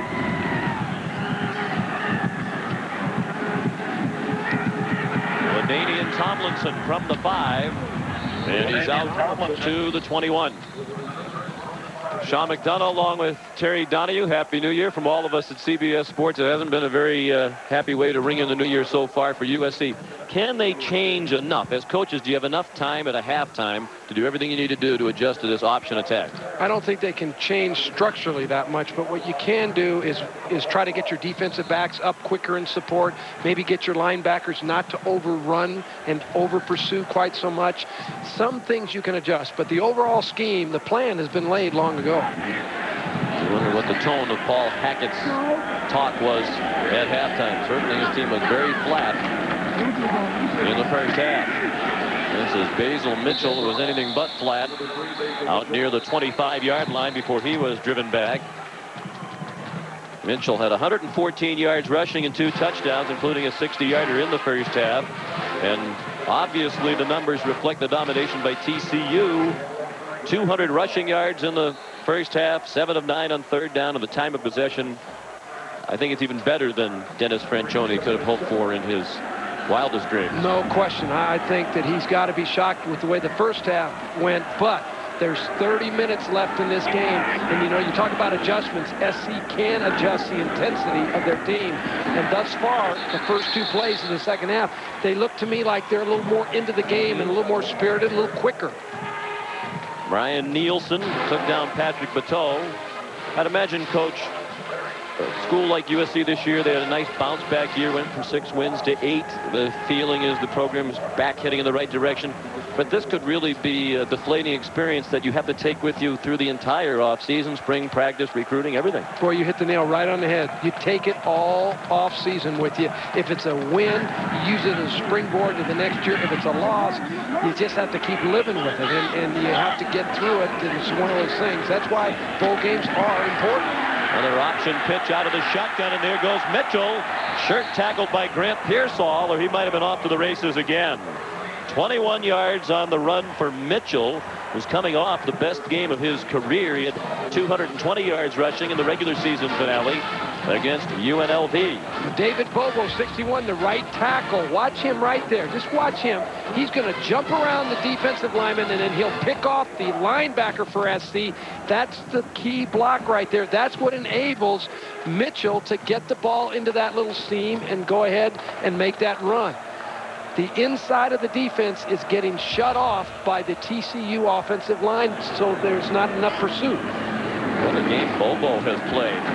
There's Mitchell banging his way across midfield. Good work again by that line for TCU. Dominating the line of scrimmage. Usano, a linebacker, and Pearsall, a safety, had to make the stop on Basil Mitchell, who has rushed for 2,763 career yards at TCU, and his career is coming to an end. He's number 4 in TCU history in rushing, behind only Tony Jeffrey, their all-time leading rusher, Andre Davis, and Kenneth Davis.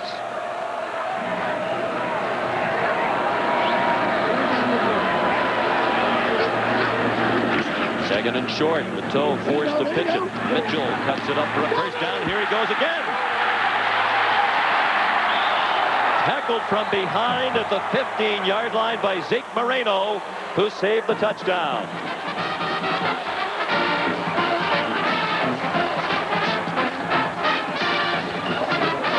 What happens when you're a defensive team trying to play against an offense, you've got to tackle well. And here USC has a chance in the seam to make a tackle, but they overrun it. Number 43 overruns it. Grant Pearsall, the safety man, he had a chance to make that play and just didn't get it done. As a result, the big play for TCU. Mitchell helped off after the run, replaced by Tomlinson. 7th game of 100-plus rushing yards this year. And how about this play by Patel? All the way back across the field to turn it into a gain inside the 10-yard line. Shoved out near the 8 by Richard Cook. An 8-yard gain for Patel. You know, when you're a defensive team and you're getting ready to play an option team, what happens is you got to believe you're going to get some turnovers. You got to believe that at some point in the game, the offense isn't going to execute perfectly and the ball's going to be on the ground. The quarterback's going to pitch it carelessly or whatever. TCU hasn't done that a time. They've handled the option to perfection today, and as a result, SC's defense has to be perfect every play, and you're not going to be perfect every play on defense. TCU's been almost perfect today. They've been penalized once in the game. They have not turned it over, as you say, Coach. And they are gaining huge chunks of yardage on the ground now. Tomlinson, nice maneuver to his right. And he has another first down. It appears inside the 5-yard line, where he was stopped by Richard Cook. Brian, this is where when Dennis Franchione, when he's in at halftime, he's sitting there knowing he's leading 21-3. But in the back of his mind, he's wondering, is my team going to play as well in the second half? Can we keep this up? Because he knows that he's a decided underdog, but he's got to be thrilled inside with the way this team has come out in the second half, driven the length of the field, just like in the opening drive of the game, and just controlled the line of scrimmage, executed the offense to perfection, and shredded the SC defense. Bryce Huffman, the move man. Tomlinson stacked up and driven back. The defense led by Chris Claiborne and Lawrence Larry. Interesting what Coach Franchione told us when we spoke with him earlier in the week about the task he inherited. The team that won 1 game last year said really the most important part of it was the attitude. I inherited a team that had very little confidence, very low self-esteem. So they had to build up some confidence and also some faith in this incoming staff. And they had a lot of events, social events. They went bowling one night as a team. They went to a basketball game to watch Patrick Patel play for Billy Tubbs. They went to a TCU baseball game and tailgated as a group. Football players usually don't get to tailgate because they're playing in football games. They went and tailgated at a TCU baseball game, and you can see the closeness on this team as you watch them this week here in El Paso. Lots of team-building activities, and also the fact he brought most of his staff with him helped make the transition easier. Timeout, TCU. Festive songs throughout this Northwest Sun Bowl, enjoying every minute of their school's performance. A great performance from this TCU Horned Frog football team. They have a chance to pad the lead, 2nd and goal at the 3. Tomlinson now the lone back behind Patel. The option. Patel keeps it and scores a touchdown for TCU.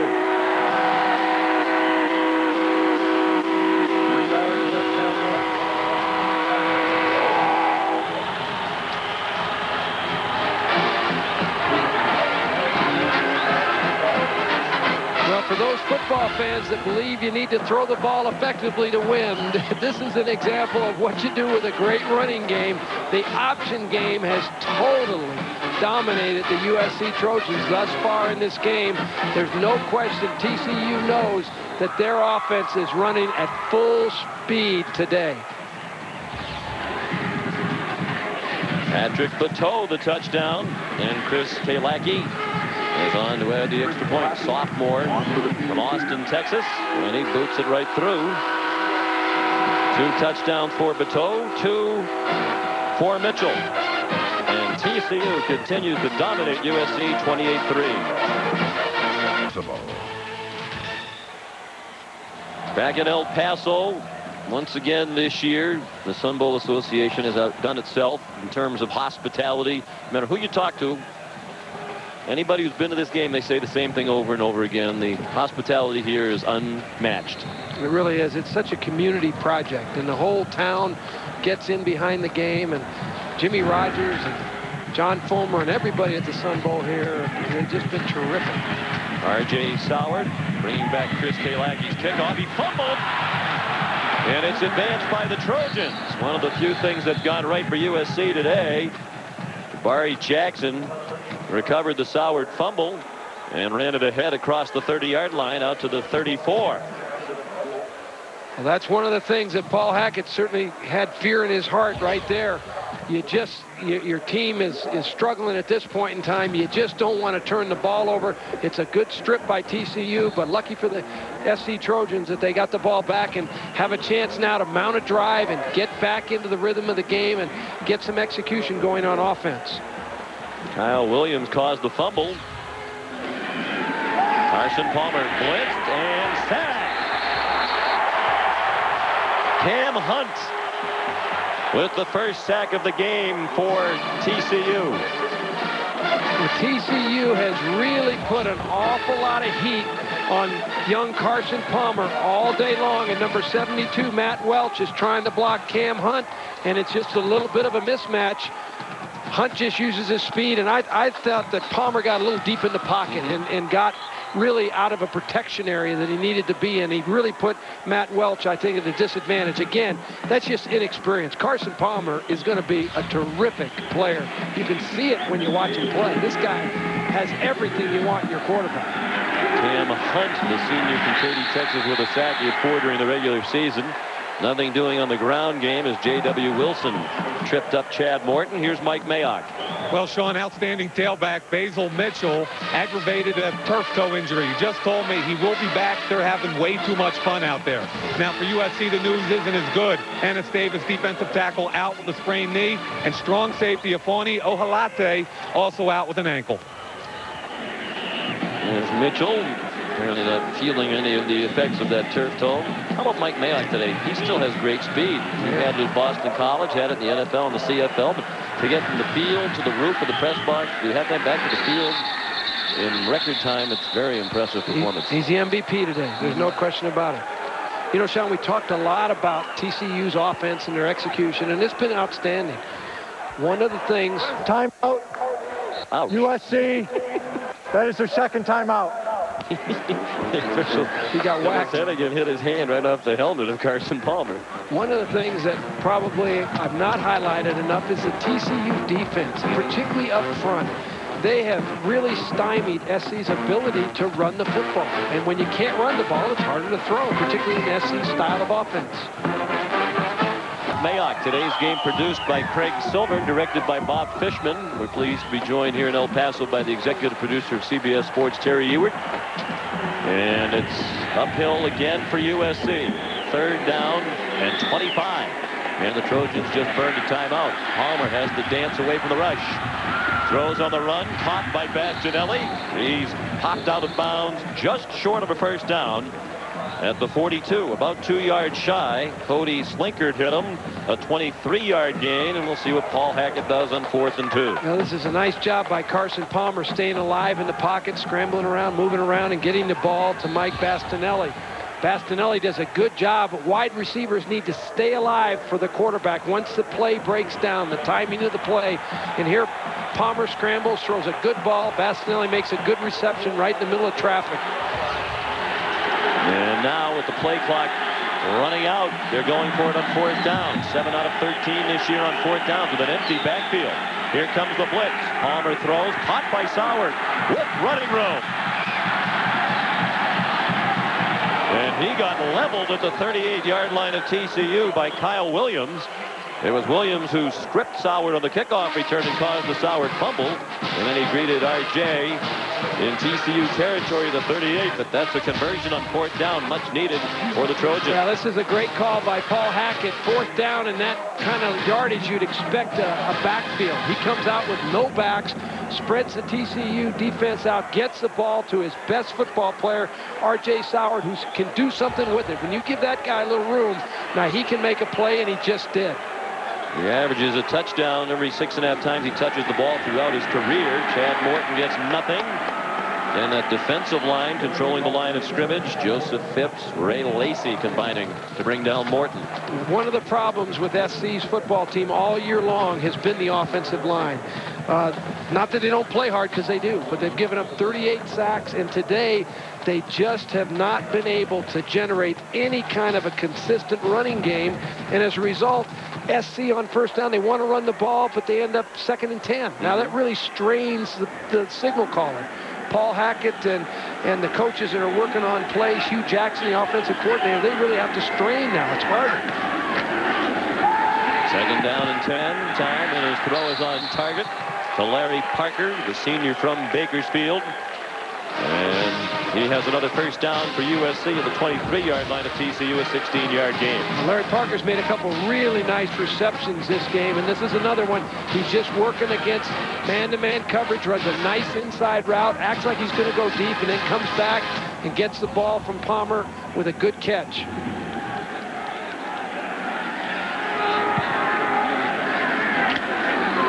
USC in dire need of a touchdown here midway through the 3rd quarter. And Palmer's going to use another timeout, leaving them with just 1.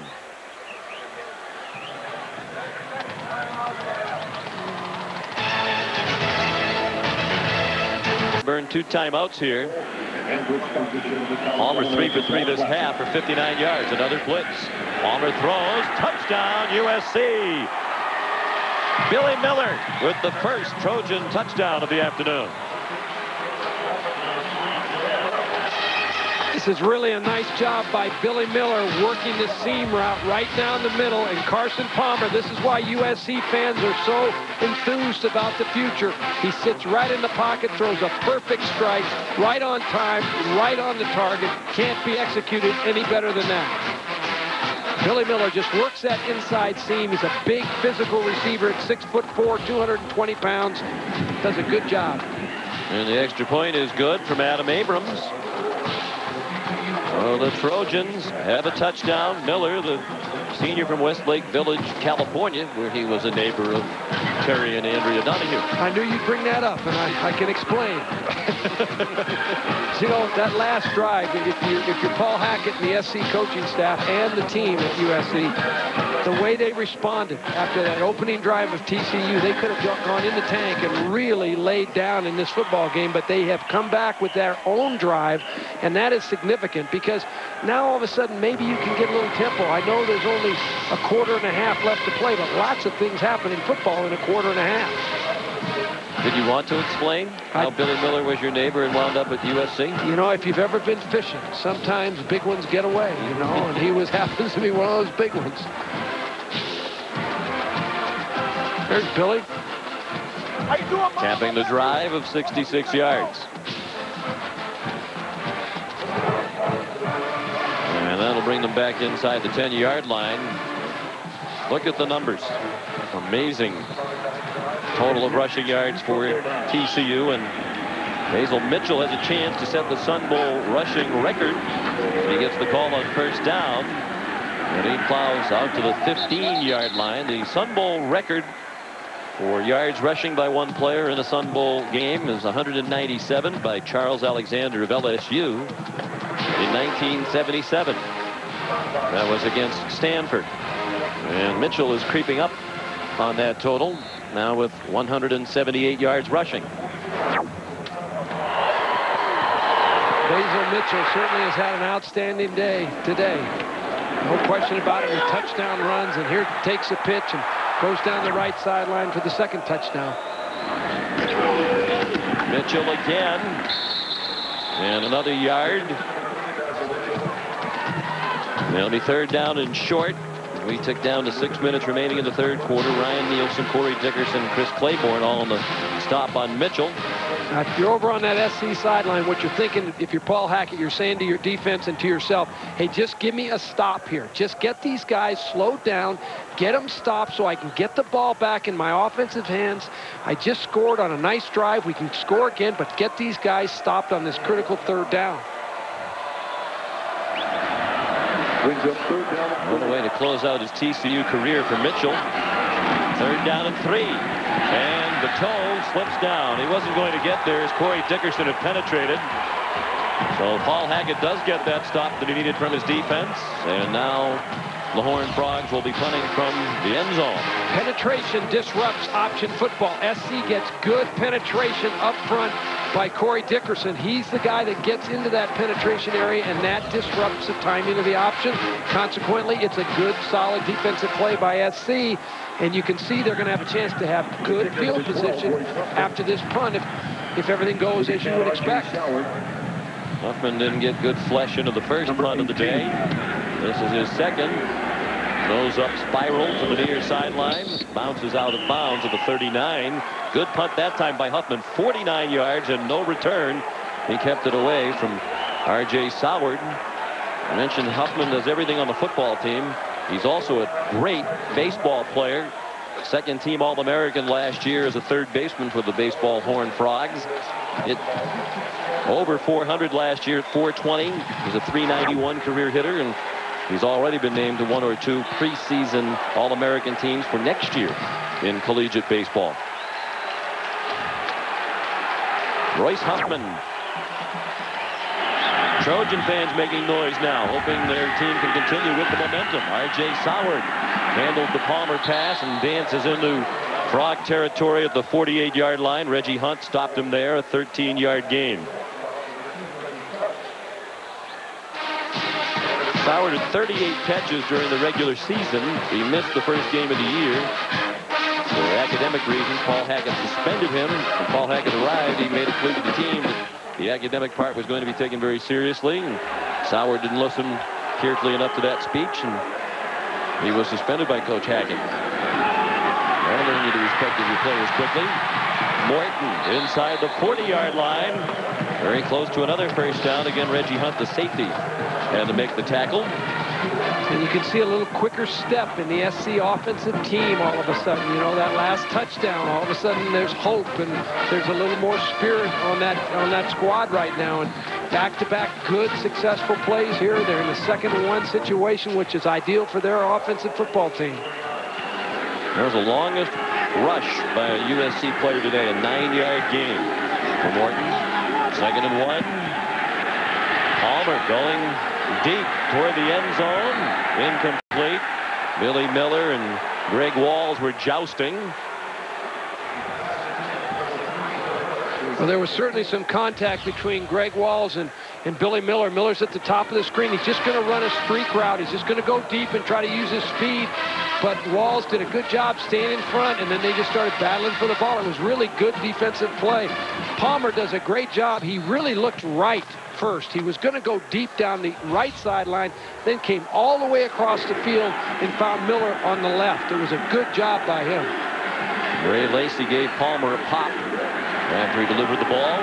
Deep handoff to Morton. And he is tripped down immediately by LeVar Veal, the sophomore from San Antonio. If this game continues to go as it has thus far, USC is going to look back on it and they're going to say two things. One, we couldn't stop the option play, but two, we couldn't run the ball against the 8-man front that TCU has put up there today against their offensive team. Those are the two factors that have really affected the game thus far.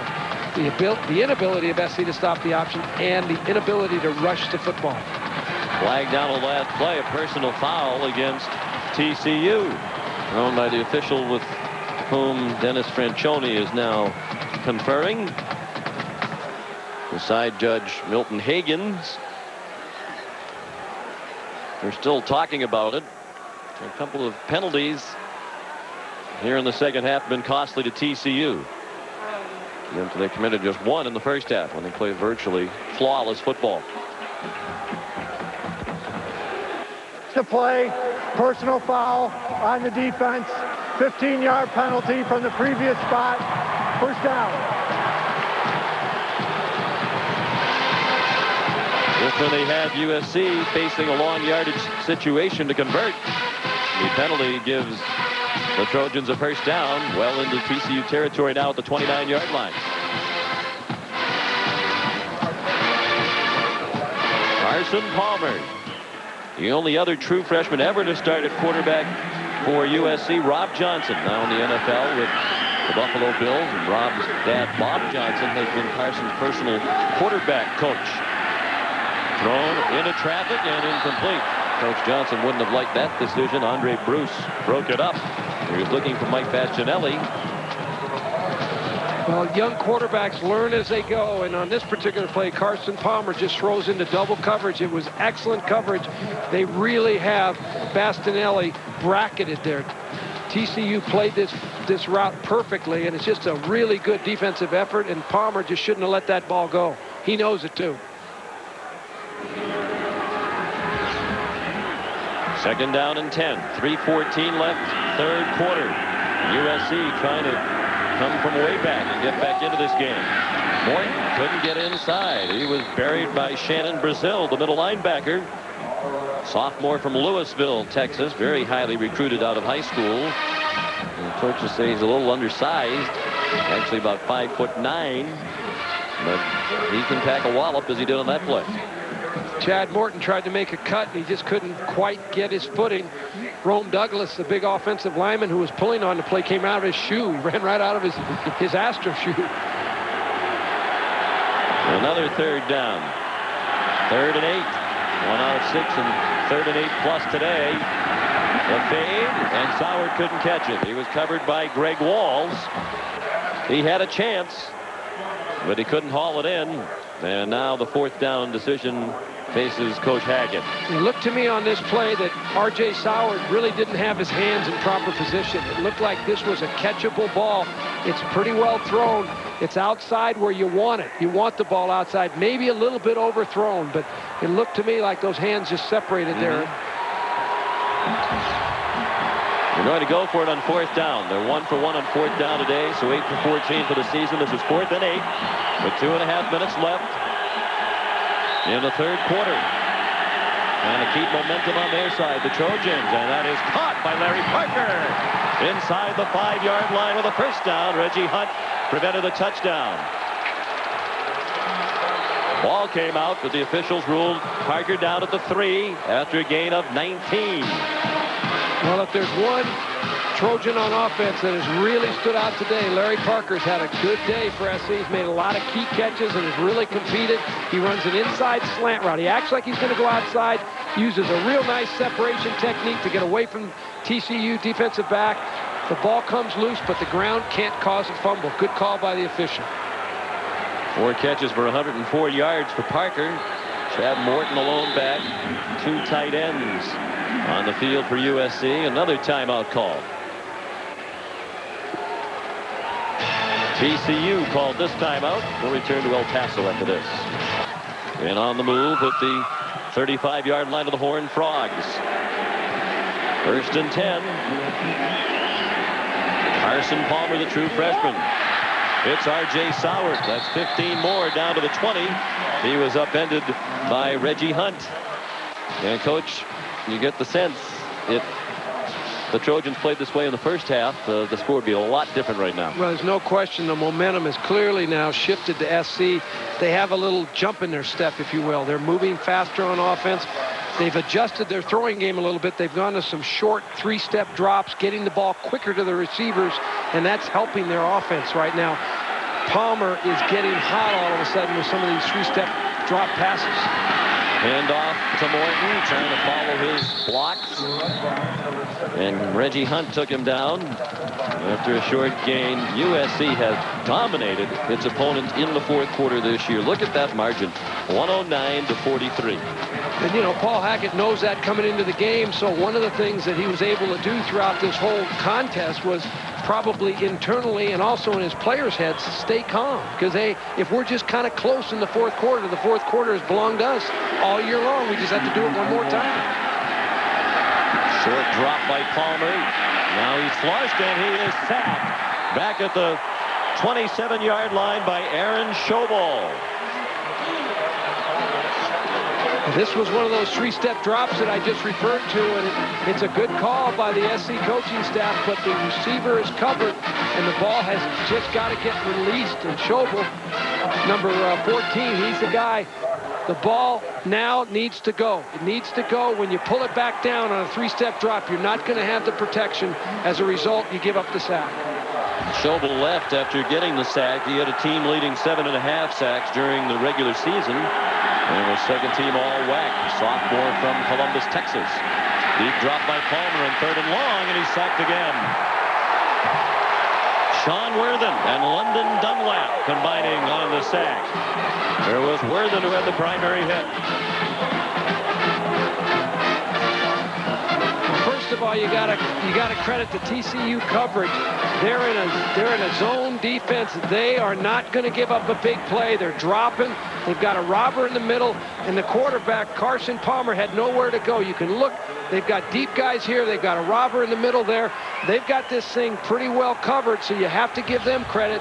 And the offensive line just couldn't protect it long enough. Adam Abrams will try a 46-yard field goal as long as 49. That's plenty long enough, and that is good. So the Trojans draw nearer. They're now down by 9. And still a long way to go. 12.5 minutes remaining for the Northwest Sun Bowl. 12.5 minutes left. Terry, I want to take you back to Paul Hackett's decision to go for 2 when they scored the touchdown late in the third quarter, minute 34 to go. They were down 12 at the time. Made the decision to go for 2. If they kick the extra point, they're down 11. Now you have this field goal, they're down 8. They were within a touchdown and a 2-point conversion. There was a big difference there between 11 and 12, it seems to me. You can understand why you'd want it to be 10. But you can go either way on that decision. You really can. You can go either way. And the chart says that you ought to go for good hit there by SC's special teams. But the chart says you ought to go for 2 points. But I honestly believe you kick that ball and you take the game into the fourth quarter because you don't know how many other scoring opportunities are going to be. And I learned from Paul Brown indirectly that you kick. Well, you've been saying it all year, and it seems like every week we see it come to be true. But late in the game, coaches wish they had that 1 point they elected not to go for earlier in the game. Yeah, because if you look at the score here now, and SC's in a much more difficult position than they could have been if they had 1 more point on that scoreboard. Then they go for 2 to win the game. Right. It was Henry Wallace who put the big hit on Tomlinson in the kickoff return. Now it's Mitchell taking the pitch. And this game has been a tale of 2 halves. The cheerleaders have been much busier in the second half for USC. Sultan Abdul Malik and Ryan Nielsen combined to stop this option play. The TCU, the last series, had gotten away from the option, and I did expect them to come back to the option play. They did, but it's played very, very well by USC this particular time. The option game is what won the first half for TCU. They need to stay with that option game, despite the fact that that play was well played in defense. They need to get back to it throughout the fourth quarter. Patel looking to throw. Now he's run out of bounds, and there's a late flag thrown by the referee in the offensive backfield. Mike Pollard chased Patel out of bounds. And it's another holding call against the Horned Frogs, and we'll see if the Trojans take it. If they turned it down, it would be 3rd down and about 8. I'm not sure they'll take this. They very well might decline this and go ahead, and if it's 3rd and 8, they'll take the call probably.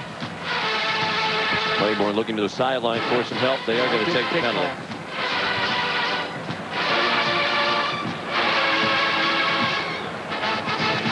It seemed that Mitchell was a cinch for the Sun Bowl rushing record, but he's had a tough time. After the opening drive of the second half by TCU's offense, SC's defense has stepped up, and they've come back and shut down the TCU offense. Bill Young and his coaching staff on defense have made some good adjustments, slowed down some of that overrunning linebacker, got the secondary up there a little quicker. They've adjusted to the flow of the game. Now a very tough spot for this rushing offense.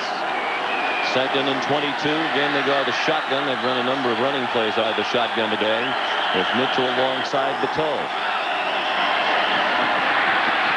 And it's Patel to the 4-yard line, stopped by Mark Mattock. I think SC diagnosed that play. Earlier in the game, TCU had spread them out in the shotgun formation, run the quarterback draw, did it again to him, and then all of a sudden SC says, hey, they're spreading us out. Watch the quarterback draw, and sure enough, here it is. Patrick Patel tries to run the draw. SC's defense converges and makes the stop. Antoine Simmons coming on the corner blitz, along with Mattock on the tackle. Danian Tomlinson and Lance Williams in the backfield. Behind Patel, it's a draw play. And Tomlinson broke out of the tackle to Brian Nielsen, but he still went down, smothered by Mattock. At the 5, Royce Huffman's going to have to punt out of the back of the end zone into a bit of a breeze here. When Mr. Momentum starts to swing, it swings, and you're on the sideline, and if you're Dennis Francione, you feel it. You know it's going. And if you're Paul Hackett, you know it's finally swung your way, and it's unbelievable, the psychology of the game. USC has blocked 4 punts, 2 of them for touchdowns. They've also blocked 4 field goals. Sean Slocum is the special teams coach. Huffman got it off. Under the circumstances, a decent punt. Larry Parker caught it at the 42, retreats a bit, and is still on his feet, but he lost ground on the return. Boy, it looked like there was a clip there, and there is a flag down at the 48-yard line. 37-yard punt, a return of -6. And it might be worse than that for the Trojans after the illegal block penalty is assessed. Larry Parker on that punt return, he really needs to get that ball up the field as quick as he can. They were going to have great field position around the 40-yard line. Instead, they'll be back inside their own 45. On the return, 10-yard penalty from the spot of the foul. First down. May have been Dalen McCutcheon, number 1, who makes the block in the back. It's a good call by the official. I mean, Dalen McCutcheon's hustling there, trying to make a play, trying to do something positive for his team, but you can't block in the back. 10:03 remaining in El Paso. Hanging on now, leading by 9. But at one point it was 28-3. 10:03 remaining, each team with 1 timeout left. And Carson Palmer's had a career day. 16 of 25, 280 yards. The passing yardage total is single game best. He's in trouble and sacked again. London Dunlap with the 4th sack for the Horned Frogs. The junior from Houston, Texas. A junior college transfer from Kilgore.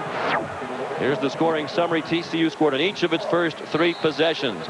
Mitchell with 2 touchdown runs. The second from 60 yards away. Patrick Patel scored from 8 yards out. Then the Abrams field goal made it 21-3. That was the score at the half. Patel scored early in the 3rd quarter.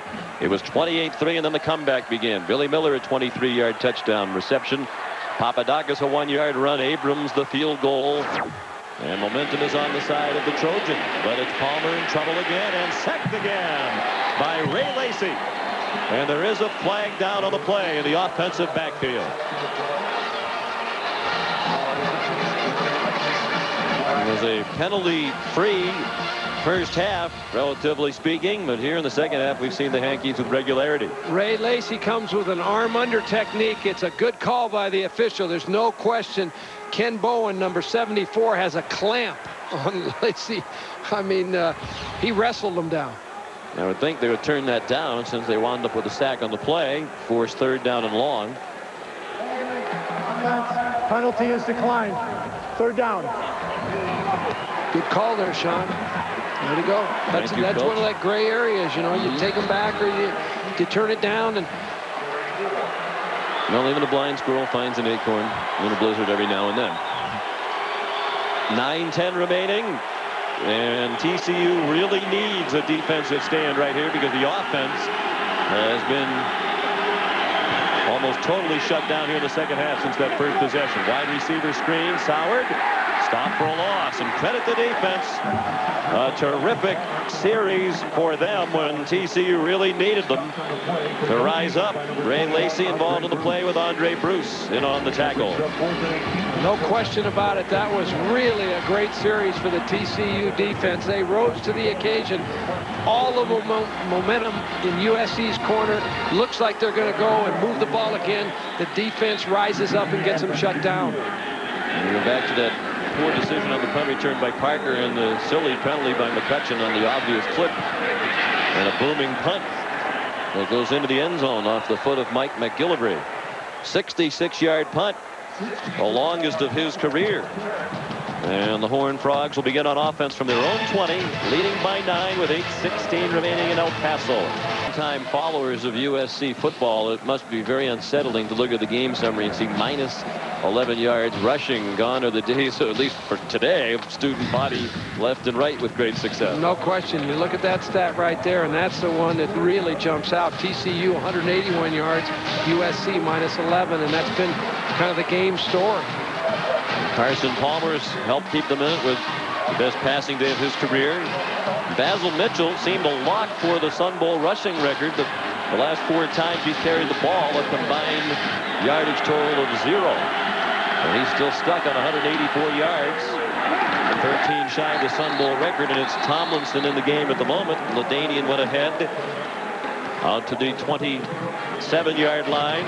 Zeke Moreno and Chris Claiborne made the tackle. You know, Sean, you mentioned earlier about timeouts being used. When you start getting into the 8-minute mark as a head coach, you're looking on the sideline, you're always glancing at the clock, you can't help yourself, and you're wondering, when can I stop the clock, when do I use my timeouts? And the fact that you use them early in a half really disrupts your psychology and your strategy, if you will. Yes, down by 2 scores. The timeout's a factor. That decision again to go for the 2 instead of the 1. If they had that extra point, they'd be within 8 had they kicked. And it'd be a 1-score game, conceivably. Tomlinson stopped by Claiborne. And it's a chance for us to remind you about our big NCAA basketball doubleheader Saturday, beginning at 2 Eastern time with Clemson and North Carolina. Hope you'll be with Billy Packer and me for that. And then we'll bring you the battle between Louisville and Michigan State from East Lansing. The Spartans ranked number 13 this week, led by Mateen Cleaves, the Big Ten Player of the Year last year. Tom Izzo, the National Coach of the Year, and they have that program up and running on all cylinders. Up and over goes Tomlinson for the first down. Coaches told us that that's one of his specialties. He has tremendous leaping ability, and they'll use him in goal line and short yardage situations to go over the top. He got the first down. Well, it's a great leap by Tomlinson. It's a dangerous play. Anytime you're exchanging this ball and the tailback's going to go airborne like that, the ball can get stripped. It's an effective play, but dangerous. And look at the vertical jump and a great individual effort by Tomlinson going over the top. 28 yards while spelling Mitchell. What a duo they are. Tomlinson will be back. He's a sophomore from Waco. Both Tomlinson and Mitchell, second-team all-WAC selections. And a flag down on the play. Illegal substitution on the offense. 5-yard penalty. They were late getting the player out of the game. They had 12 guys in the huddle for too long. That's what happened on the play. You can only, when the substitute comes in, you have 11 guys in the huddle. When the 12th player comes in, the substitute gets in, the other guy has to get out, and they were in that huddle.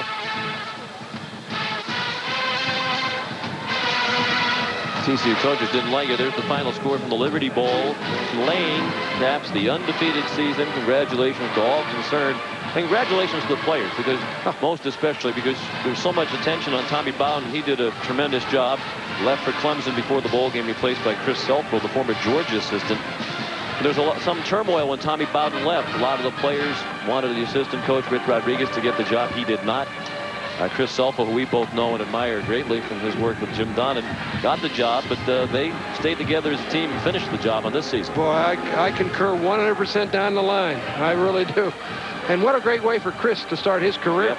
I mean, when you start with a bowl victory, all of a sudden the players say, hey, we got us a coach, you know, and that helps, because there's no question the players were disappointed that Coach Bowden left. Sure. And they should be happy. They have a good man and a good coach coming in there, Chris Selfo, and obviously he and the staff and players performed well in Memphis today.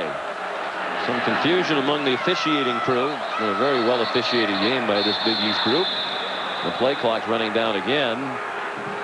Dennis Franchione is getting increasingly agitated with the officials.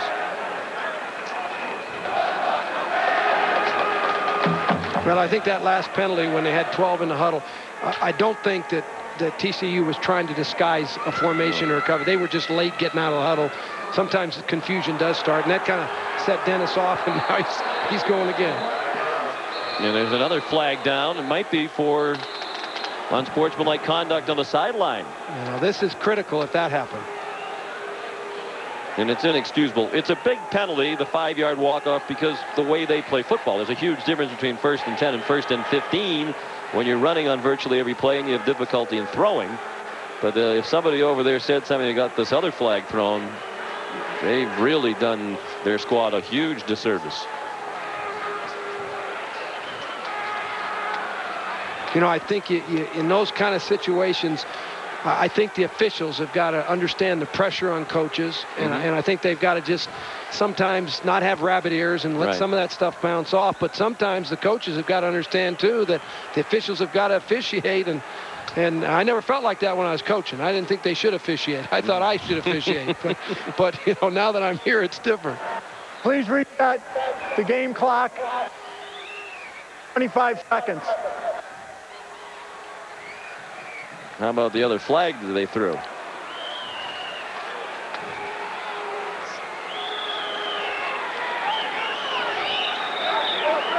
The microphone cut out, so the timekeeper might not have been able to understand the instructions from The referee, Dennis Hennigan. The stadium clock still shows 6:08 right now. We have it fixed on our CBS clock, but the stadium clock is a little slower in adjusting. But Dennis's emotions change rapidly over there. Well, let's see if Mike Mayock can enlighten us, as he always does. Michael? Sean, it was an illegal substitution. 12 men in the huddle. They penalized 5 yards, put the time back on the clock, and there was also a warning to the TCU sidelines. Thank you. And that would at least partially explain the second flag. You don't really need to throw the flag to warn the sideline, because they didn't walk off any yardage after throwing the second flag. They may have thrown the flag to stop play, to reset the clock. But the good thing is, I do agree with you, Sean. This has really been a well-officiated game. Until now, though, let's go. You know, after a while, let's reset the clock, get the teams lined up, and let's go. They can't control the clock now. The clock guy's got to get the clock fixed. And this has been a very long delay.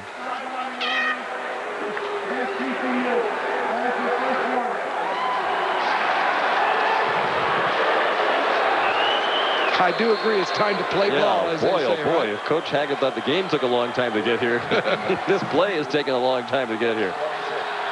Basil Mitchell back in, the tailback, still needing 13 yards to tie the Sun Bowl single-game rushing record. They spread the field with 4 receivers. So many different looks given on offense by TCU in each game of plays. And on 1st and 15, they're content to run Mitchell straight ahead.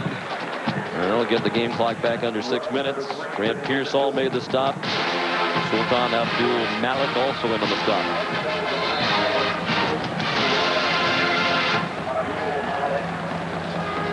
They lean heavily on the run.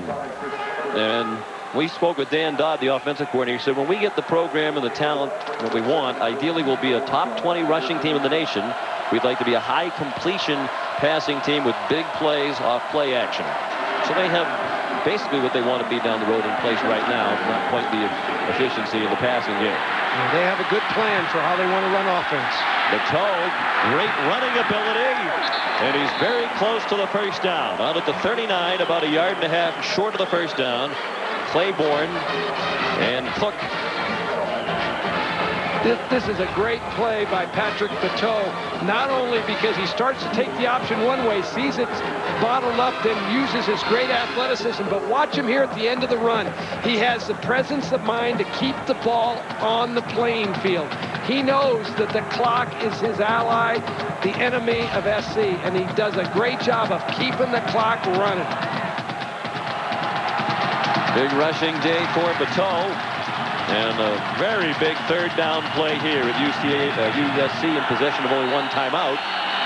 And whistle stops the play, just as Patel was taking the snap on 3rd down and 1.5 yards. Now, this is not what TCU wanted. They wanted to take the clock all the way down to the bottom, but be sure and snap it. Timeout. TCU. There's your final timeout of the half. Well, it's better in this instance for Coach Franchione than taking the penalty. Well, this is a critical 3rd down play when we come back. This is the game for USC in my mind. If they can get them stopped, get the ball back, they're still alive. Tomlinson lined up as the tailback. Bateau keeps it. Bateau, first down and much more. Out of bounds at the 48-yard line. Well, credit TCU's offensive team. They came to the dance with the option play, and they're running the option on the biggest play of the game. Patrick Pateau spins around, comes down the line of scrimmage, keeps the ball. It's really a good, sound call by Coach Franchione. He knew he wanted his quarterback to keep that ball. He designed his blocking to enable that quarterback probably to keep the football. And a career-high 94 yards rushing now for Bateau. He has a chance for a 100-yard game. Movement along the defensive line.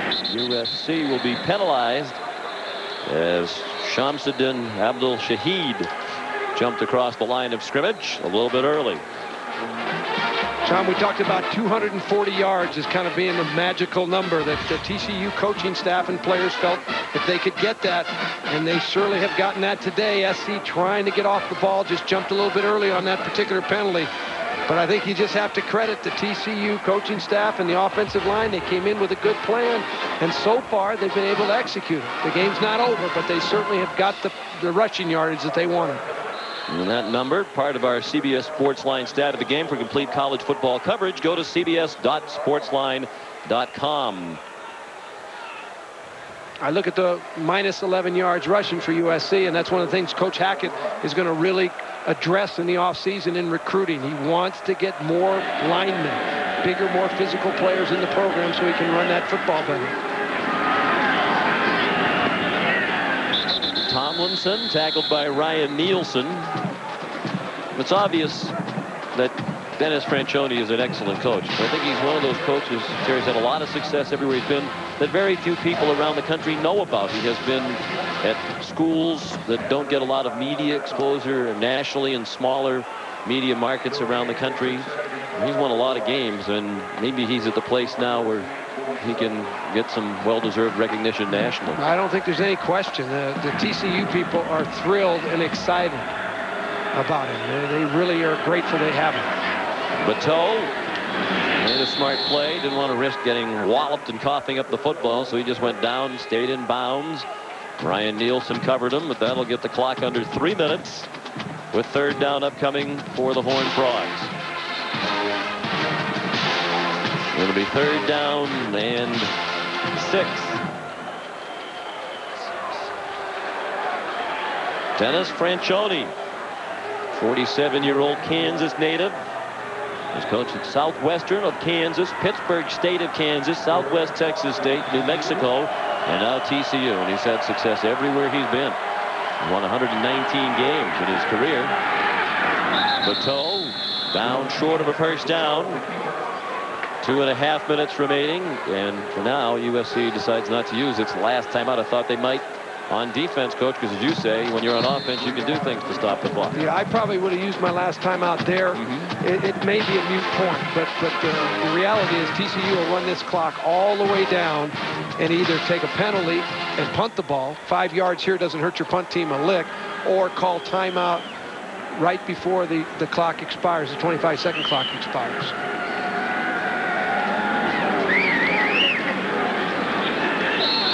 And they'll take the penalty. Clock run down and take the penalty. Put their punt team in and punt the ball. Game on the offense, 5-yard penalty, still fourth down. 1:57 left, and USC needs 2 scores with 1 timeout with which to work. And here comes Royce Huffman. Talk about all the blocks for USC special teams this year. If they ever needed one, now's the time. They blocked 4 punts. They have Larry Parker back deep. Huffman just wants to get this one off. Yeah, that's all TCU's thinking about right now. Just get the punt off, and SC's coming with a maximum block, and they're going to try to lay out and get this ball and pick it off the punter's foot. Snap from midfield.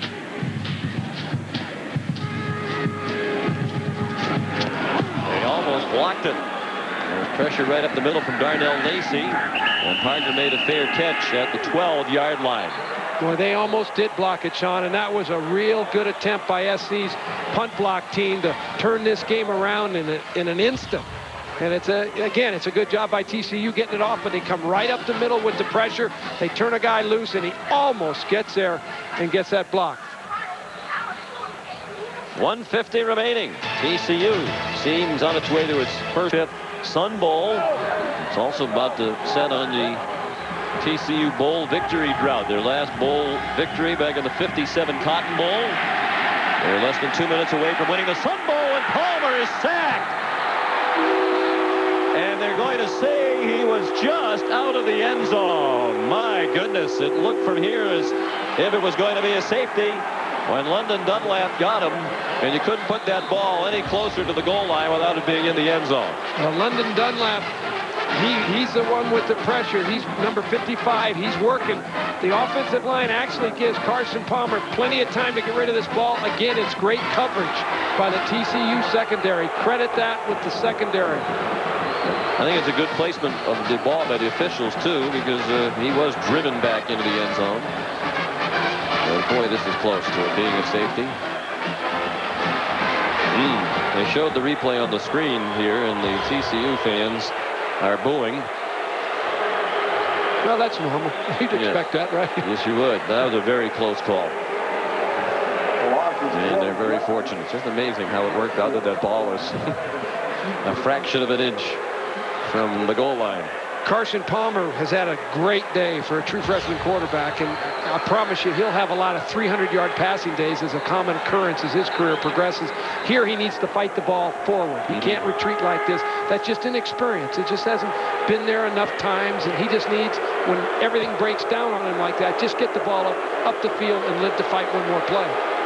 You mentioned Bob Johnson, the father, Rob, who's a private quarterback tutor, who's worked with a lot of quarterbacks. He's worked with Carson Palmer, but you have to think Carson's really going to benefit from working with Paul Hackett, who was renowned as a quarterback guru at the collegiate and professional level. No question. He's coached a lot of good ones in his time, and he'll get this guy developed, too. He tried to hit Soward with the pass, and Greg Walls broke it up. They'll bring up 3rd down and 22. There's Ken O'Brien, who's the quarterback's coach for USC, the former New York Jet, who was coaching at UC Davis, Coach Hackett's alma mater, and joined Paul Hackett this year at USC. Ken, after playing, was a sportscaster for a while, and then decided he wanted to get into coaching. I think Ken will do a real good job with Carson Palmer, too. You know, when you have a guy who's played the game, experienced all the blitzes and all the pressure and all that, it helps a young quarterback. And this pass going into double coverage, deflected and broken up. Reggie Hunt and Greg Walls made a fine play on Larry Parker. And the Trojans are going to punt rather than turn the ball over on downs, an inch from the goal line. They've decided to surrender here, it seems, unless they're going to run some sort of a fake.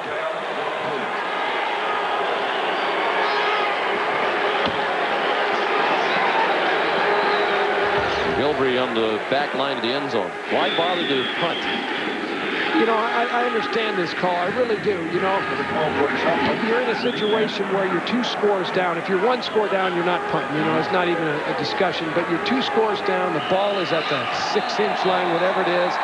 You're probably going to get beat as it is, but you don't want to make it any worse than it's already been. You know, I would offer that perhaps Coach Franchione might have his quarterback take a knee too and not run it up. Perhaps, yeah. So you're not risking the score being any worse. Perhaps. And you at least give yourself a flicker of hope to try to miraculous comeback. Yeah, to win the game. And I think you make a very valid point, you know. Well, Dennis Franchione, in his first year at TCU, not only had a major turnaround, one of the best in the country this year, surpassed only by Louisville's 6-win improvement over a year ago, but he's going to win a bowl game in his first year there, their first since 1957. It's a huge win for the TCU program. They've done very well in recruiting. Coach Franchione told us that he already had several commitments from real fine players. This is an awfully big win for him and the future of TCU. And a big win for the WAC, a league that is being divided. Many said one reason the Sun Bowl committee selected TCU, they stayed loyal to the WAC. There's some of the other teams leaving the WAC, like Wyoming, Colorado State, that have better records, didn't go to a bowl game. They weren't selected for this game. The El Paso people might have wanted to make a statement. Joyce Feinberg is the executive director of this game. We thank her and her staff for their incredible hospitality again. Clyde Scott, the president of the Sun Bowl Association. But it's also a vindication of all those people on the Sun Bowl Association committee who picked TCU. They were a deserving bowl team based on what we saw today. No question. And the final seconds are ticking off on a great moment for TCU football.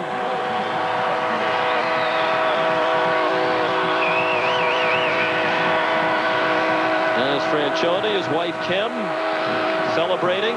Many of the Trojans sprinting immediately off the field without offering congratulations to the Horned Frogs. R.J. Soward, the first down the tunnel.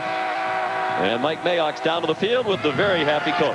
Yeah, he is very happy. And, Coach, you told us the other day at the luncheon that you thought the kids really believed that they were going to come out here and beat up on USC. Talk to me. Well, we did believe. We may have been the only ones in the nation, but we did believe we could beat them. I don't know if beat up on them is the right way to put it, but we thought we could win the game, and we did. The kids did a great job.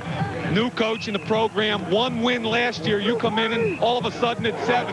Tell me about the goal that your seniors set for this season. Well, one of them was to go to a bowl game and win. And that was big, I think, because that was our purpose and our mission from the day where we received this opportunity. And I've had it go the other way where you didn't have the mission to go win, and we did have that. Coach, last question. You make your living running the football. Did you think you could come out and dominate it the way you did today? Well, I don't know if dominate was ever in my thoughts. Come on, Coach. But I did think we could run the ball and we could run the option and we could do some things. And we had to do with what got us here. Coach, congratulations. Enjoy it with these guys. Thank you very much. I appreciate it. Thank you. We'll be back for the awards ceremony. We'll put the finishing touches on the 65th annual Northwest Sun Bowl from El Paso, Texas. The final score, TCU 28 and USC 19. TCU, the victor in the 65th Northwest Sun Bowl. Down on the field, time for the awards ceremony. Here's Mike Mayock. Thank you very much, Sean. And we're going to start off with the Most Valuable Special Teams Award. It's called the John Fulmer Most Valuable Special Teams Trophy. Mr. Fulmer has served as the Bowl's football committee chairman for the past 26 years. And John, the winner this year of the 1998 John Fulmer Most Valuable Special Teams Player is Adam Abrams from USC, place kicker. Thank you. Congratulations. Our hats off to TCU. That's not really how the seniors wanted to go out, and it was a tough loss for us, but they played their hearts off. Adam, congratulations. Congratulations, Adam. Next up is the C.M. Hendricks Most Valuable Player Award. Where's Basil? Where's Basil Mitchell? I got to get him over here. Along with C.M. Hendricks. Here we go. Here we go, Jimmy. Go to the fans, Basil. Well, Basil, not a big surprise here. The C.M. Hendricks Most Valuable Player Award, a smaller version of the championship trophy, presented to the winner of the C.M. Hendricks Most Valuable Football Player Award, named for the founder of the Sun Bowl football game. The trophy is sponsored by the El Paso Times, and with 19 carries, 185 yards, Basil Mitchell, congratulations. The trophy will be presented. Jimmy Rogers, thank you very much. We brought it on. Now, Basil, talk to me honestly. Coming into the game, the coaches and players seem very confident about running the football. But did you think you'd come out of this with a Sun Bowl record of 189 yards? I really didn't expect it to go that well. I mean, we were just going to run hard, and we got the job done. Well, you ran hard. You did get the job done. Congratulations. I like thanking my offensive line, my fullback.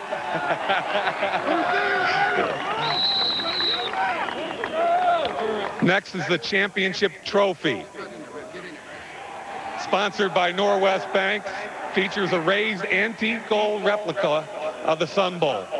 Rimmed with the mountains which frame the attractive setting for the annual Sun Bowl, this award presented by Norwest Banks, the championship trophy. We've got Coach Franchione. Please accept this award.